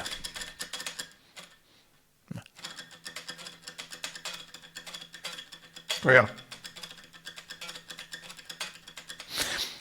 Sorry for being sloppy, but that thing goes on for a long time, and it's easy to remember the math behind it, but to actually play it and not get confused. So that was the like riff where most of the fuck ups happened. But there was like a thing where if you got lost, you could just be like, yeah. And then you have like the bass player and the other guitar player filling in those other things, and plus the kick drums are really loud, so you could get away with just like playing that. And I don't have my guitar sound on, so you didn't hear me mess up, so that's good. Yeah, you didn't have to do like checking the cable trick when you don't know what to play. Yeah, so that happened to me a couple of times. But that's but I was just thinking about that before we played it, and you didn't sound sloppy at all, by the way. But that must be a song that you can't just stop playing it and then go straight back into it if you don't practice a lot anyway, right? Because it's such a. I think I saw a video with not Frederick, the other guitar player, and he said like this is like it's like the anti Yngwie song, not as like against Yngwie, but Yngwie is like all over the place with all the notes. But this is like one note but you have all the notes on one note pretty much. Yeah. It's like, but it's it's very interesting. Cool. So, Scar Symmetry, what's the plan there? Just are you writing new stuff, or were you? I am writing new stuff. Yep. That's pretty much it. Yeah, but we're not touring a lot. We just have a few shows this year. It's the 20th anniversary of our breakthrough album, the second nice. album. So we're doing some anniversary shows, but it's like a handful of shows. And so basically, I'm doing my Patreon now, and working from home. I got a 6-year-old at home that I don't want to leave for longer periods of time, and my parents are getting up there in age, so I'm enjoying this kind of life right now and not having to tour. And someday I'll get back to more touring. Yeah. But for now, it's pretty nice to be home. So, but I totally understand that, because that's all I do. I don't go anywhere. I'm staying with my dogs, my wife, and the kids, and that's that. But so this is how I meet people. But when it comes to writing your own solo stuff, because when you started your Patreon, you released that Blast Radius. Was that the name of the song? Yep. Yeah. Amazing playing, like really, really good. And then you had another one was completely different, also really good. And so is that something you're going to keep up doing as well? Or is it more like, not necessarily that it has to be monthly or anything like that, but is it something you want to compile into an album at some point? Or is it like no point in today's climate? Well, when I started doing solo songs, and I have 4 songs released now in 1.5 years, and I was super excited about being able to record a song and just put it out there whenever I wanted, and not having someone else meddle, with my plans.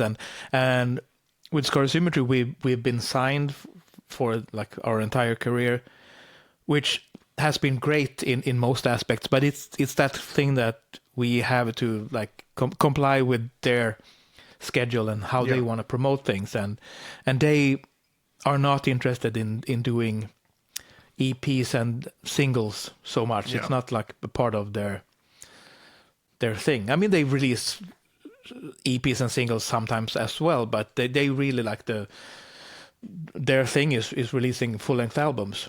And then you make an album and you have to submit the master and sort out the artwork and everything, and then when everything is done, it's still going to be 8 or 9 months till the music is released.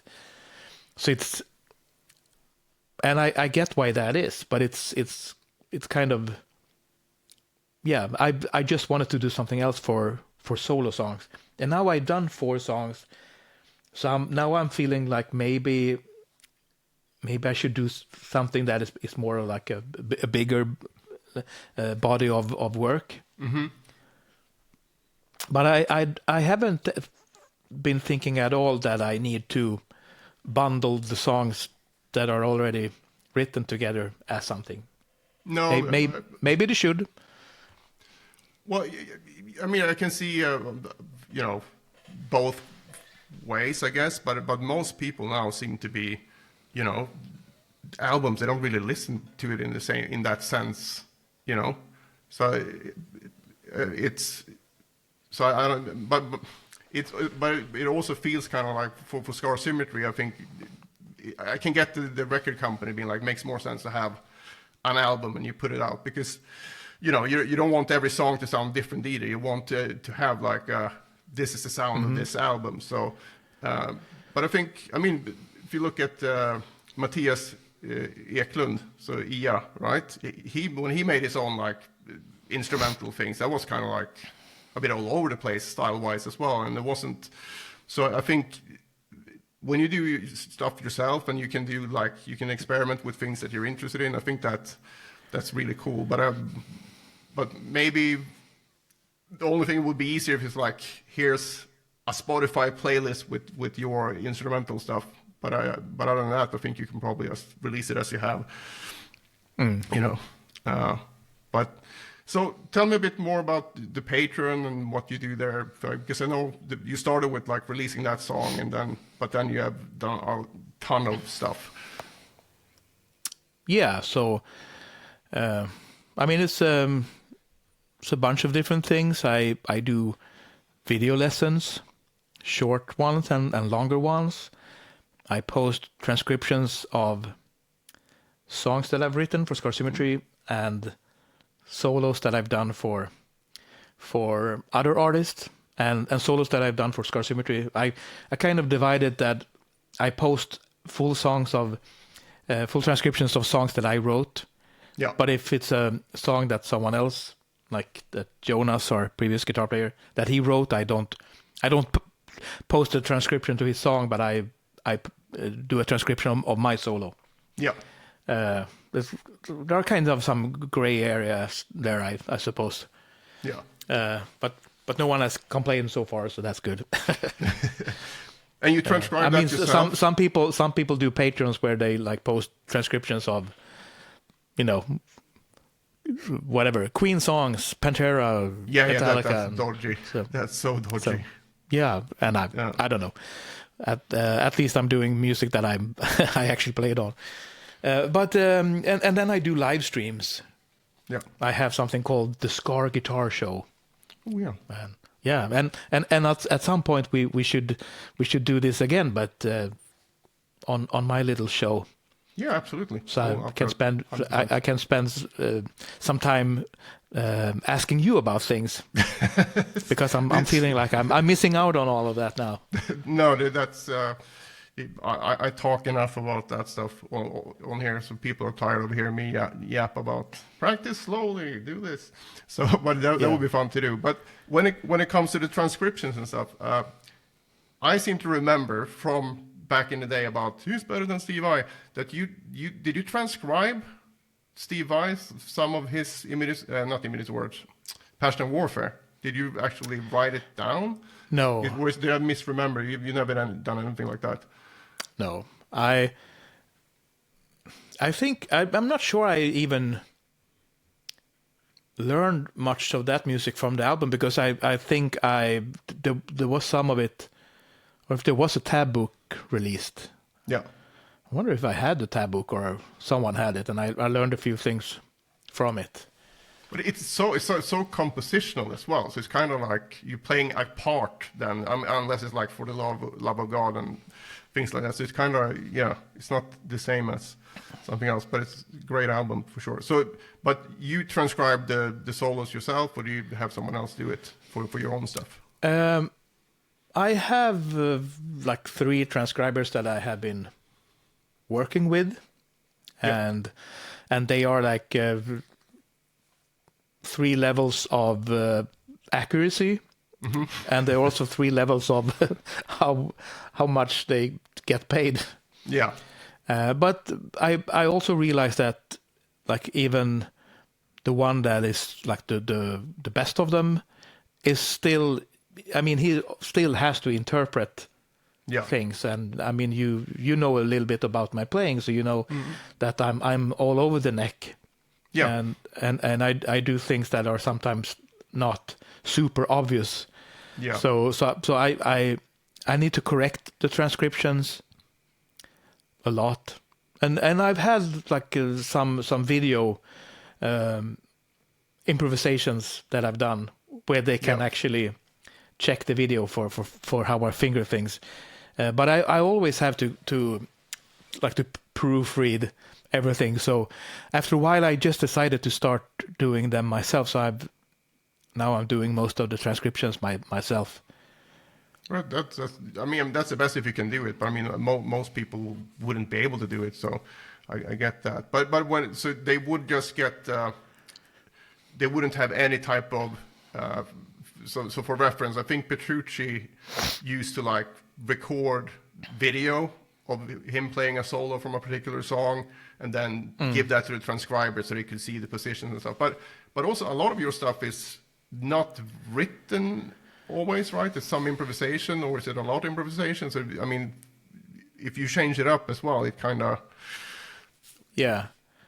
tricky to give them a video of, like, Yeah, and sometimes like songs that we don't play live, I don't even remember exactly how I did it. Yeah.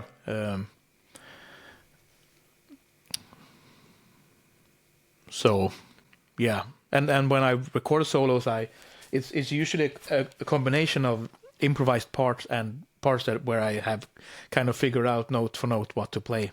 Yeah. So it can be all over the place. And if I would do like Petrucci and shoot videos of me, and then it's almost like I could just do the transcription myself. Yeah, exactly. Like the reason why I'm doing it is to save myself time. And exactly. This is not what I'm paying you for, watching my videos. Just listen to it. Yeah, but it can be super tricky. And I think for you, like I said, with your style as well, it's not very obvious always. The techniques, they don't stick out in the same way. Oh, that's a 3-string arpeggio that everyone plays and whatever. It's kind of, so the fingerings wouldn't be obvious just listening to it, I think. So So, but but that's very interesting. So, when you record a solo, then, so you just sit and improvise first, and then you come up with like, I want this to be, and then find the parts that you'd want to be in there as a thing, or do you already come in with like? How do you approach a solo? Does it take a long time, or is it like the least labor-intensive part of your recording session? It's very different because it depends so much on the part that I'm playing over, and as we were talking about earlier, like when I'm playing over something that is where nothing really is happening harmonically, I need to figure out something. Yeah, like. If it's just like a a heavy riff like something like that, I try to think like, maybe do I want to do it like, and have like have that drone and be like, what do I want? Is that what I want? Just do a Lydian thing, or is it supposed to be darker and you have something like?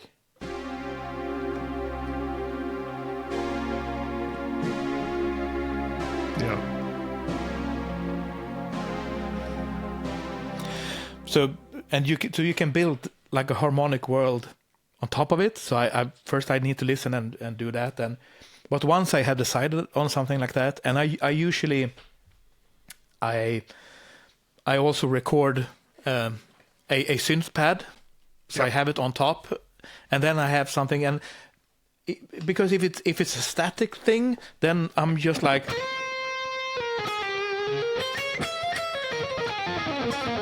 And then I start shredding to make something happen. But if I have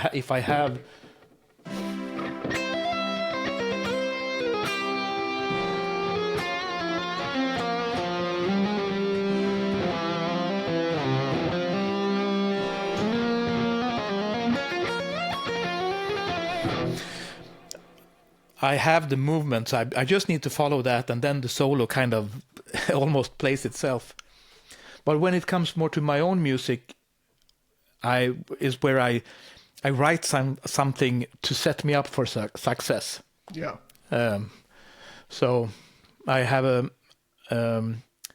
solo from a song called Neuromancers, and it moves through 4 different keys. It's the same chord progression, so it starts in C minor.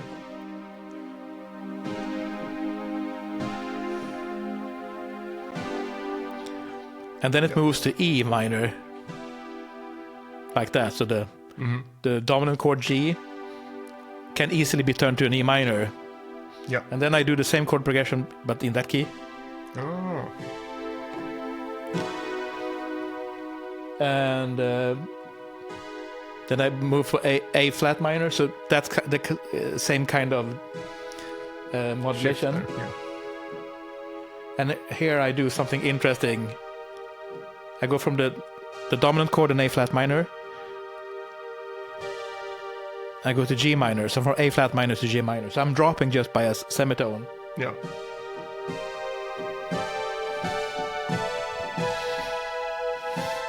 And then I modulate A minor. So I go all over the place. So I'm starting in C minor.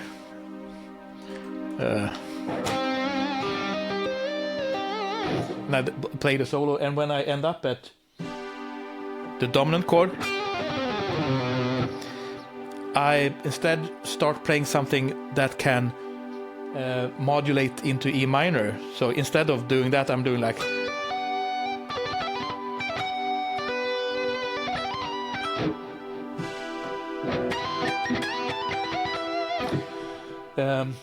And going from that thing in A flat minor.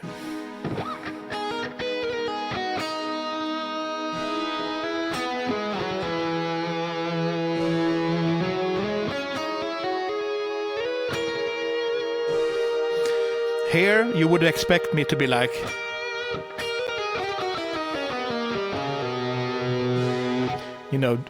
play the dominant chord, but instead, when I come to the dominant chord, I start playing Lydian.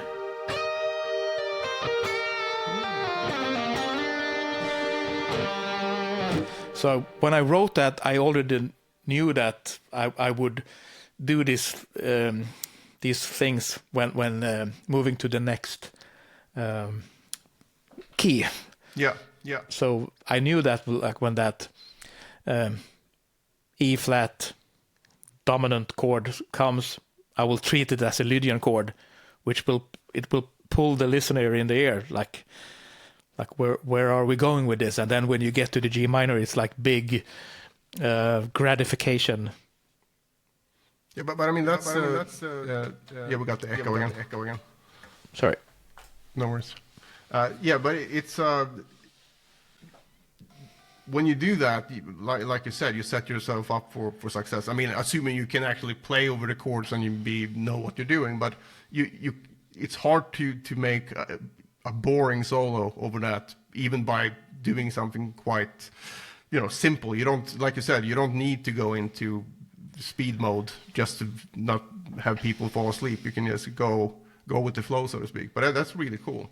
So, but was that just when you wrote the song, like, here's the solo section, and you're like, I'm gonna do this? Is that something you do is that something that just happens in every song you write for Scar Symmetry, or is it mainly like, nah, in this case we need to stick to this to fit the song better? Or yeah, sometimes it's something, I might have something that is just entirely diatonic to one key, so it doesn't need to be like that, but sometimes also it does. Yeah. And I just try to make something that I think is fitting for the song, and you clearly do that. So I could go on forever, but I don't want to keep you all day. But can we do a few questions from my school community? Sure. And I think let's see, kind of covered this about improvising with complex changes. Here's a thing actually. Per mentioned somewhere that he often practices unplugged on the sofa, improvising lines. And the question is, it might get close to noodling, which we're always told we shouldn't do or should be avoiding. I don't know if we've talked about that, but you've mentioned that before. I heard that like some of your best playing has been just sitting unplugged on the sofa at night. Is that something you do? Like, how often do you do that stuff? It varies wildly. Yeah. But I mean, I spend a lot of time, probably the same as you, exactly where I'm at right now. I'm just like in front of my computer, and I'm working on music and tending to my Patreon duties and all of this. So, and the guitar is plugged in, and and sometimes it's nice to not be in this environment, and just like I have a couch behind me and just sit with the guitar over there and just be quietly noodling. I don't know if you even hear my guitar. Oh yeah, now I hear it. And I can just be grabbing some nice chords and do whatever, and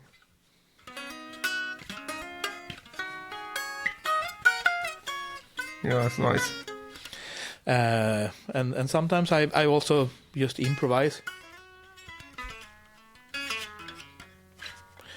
And it can be whatever, and it's nice to not have an audience and just be in this zone. Yeah. But it's not really practice. Also I'm often finding myself in an explorative mood. So I might like try some chord changes or modulations. Yeah.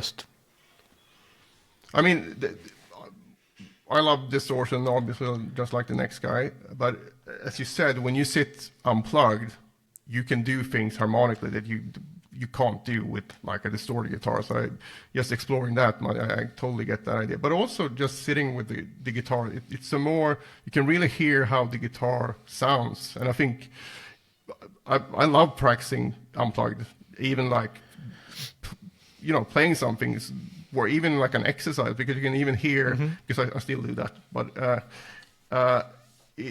you can hear how the guitar sounds for you, because I mean it's called an amplifier for a reason. So, and I think if you always practice amplified, I think you can miss something there with like the attack and all that stuff. Did you always do practice with an amp or without an amp when you did all the technique stuff back in the day?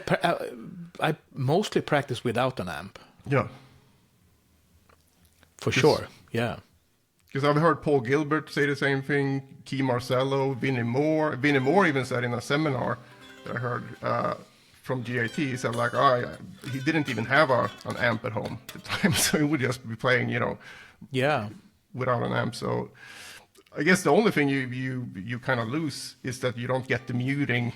You potentially need to like fix some muting stuff when you get the distortion on, but I think you gain a lot as well from doing it. So cool. Yeah, but like a lot of practicing, I think it's like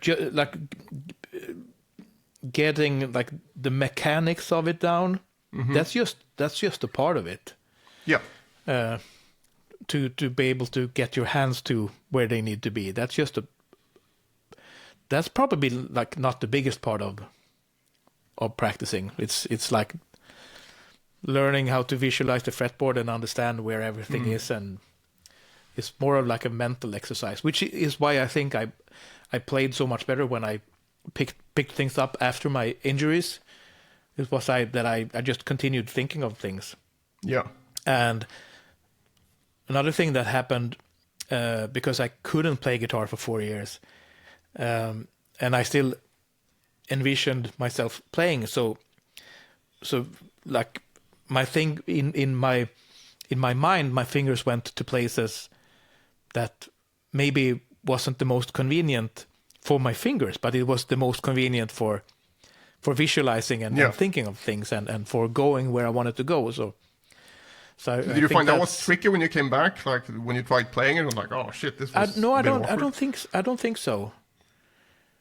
Like, I mean, some things might be impossible if you want to do it like at ridiculous speeds. But at a certain point, when you get to like super super fast stuff, you are gonna be able, like, then you're limiting what kind of notes you can play, because then you just by necessity have to be more pattern based. Yeah, for sure. But it's really true what you're saying. Like when you don't have the guitar in your hand as well, I think you develop that visualization much quicker, because you have to work harder, and you probably felt this as well. Like sometimes when I started visualizing a lot, because I started doing that from just by happenstance as well, like trying to remember what I learned and I see it on the fretboard and so on. And whenever it was like it kind of went dark, you couldn't really see it on the fretboard. That's usually where I would screw it up if I tried to play it anyway, because it wasn't clear in my mind either. So I think I do think it can be a bit of a trap to always like I only practice with the guitar in my hands, because then your brain doesn't need that muscle in the same way. So that's interesting. Cool. Okay, I'm gonna do one more question. I'm gonna let you go here. Let's see. All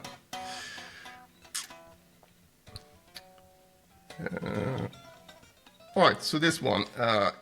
If you had a magic wand and could improve your guitar playing in any way, I'm going to include musicianship here as well.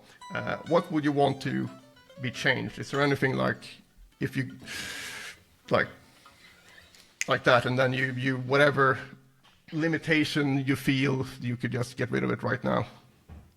It's a hard question.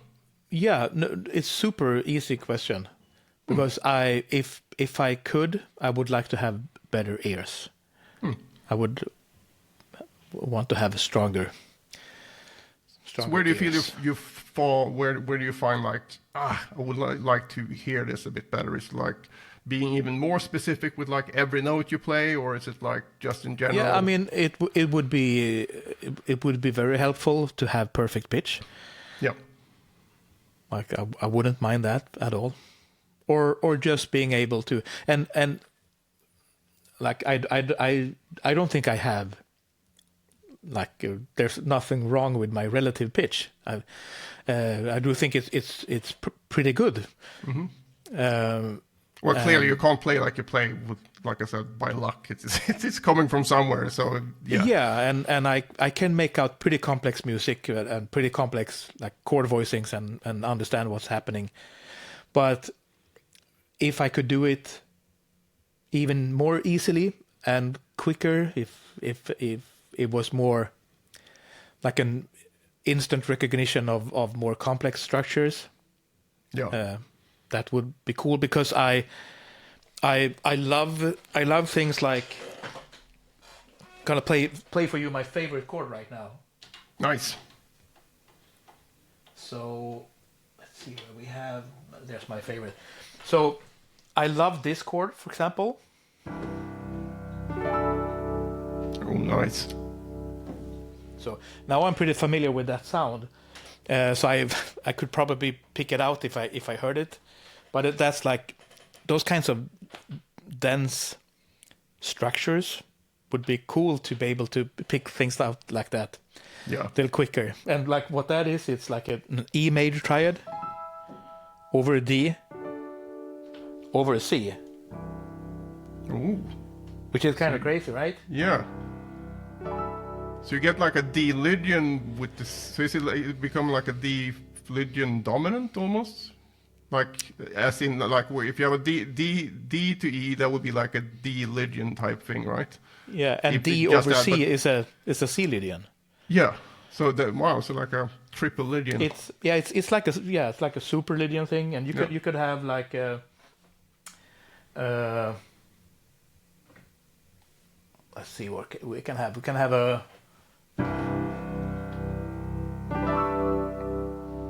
now I have an A Yeah. over G over C. Nice. So we actually have C sharp and C. Yeah, but it still works. And it's like an A over C. That's a gnarly sound. But when you put a G major in between, suddenly it sounds really amazing. Cool. That's really cool. I mean, it's the whole perfect pitch thing, though, because in my hometown of Ljusdal, we had Staffan. He's a bass player, and he had perfect pitch, but very limited theory knowledge. But remember two things here. One thing, my friend Per was sitting in the studio in Ljusdal and trying to figure out a tribal tech tune, and like listening to this chord over and over again. And Staffan came in, and he also worked in the studio. So he came in and looking for some CDs, and I'm like, yeah, no, it's a G sharp, blah blah blah over there. And he's like, God damn it! And then he also went to Musicians Institute, so he had an ear training session there, and then that teacher used to always, like, as a half a joke, like, oh guys, what chord is this? And then he would, like, 10 fingers on the keyboard, and he would just go like bop, and everyone was like laughing, and Staffan was like, yeah, I don't know what it's called, but here are the notes from left to right. And he just wrote it out for him. So it's insane. And you also see in Rick Beato's Kid what he could do. It's like the levels you can get to ear-wise is quite crazy. So I fully understand that thing. So, but yeah. Do you do anything to try to improve your ears in that way, more than like playing around with this stuff, or is it? No, I don't do any exercises or anything.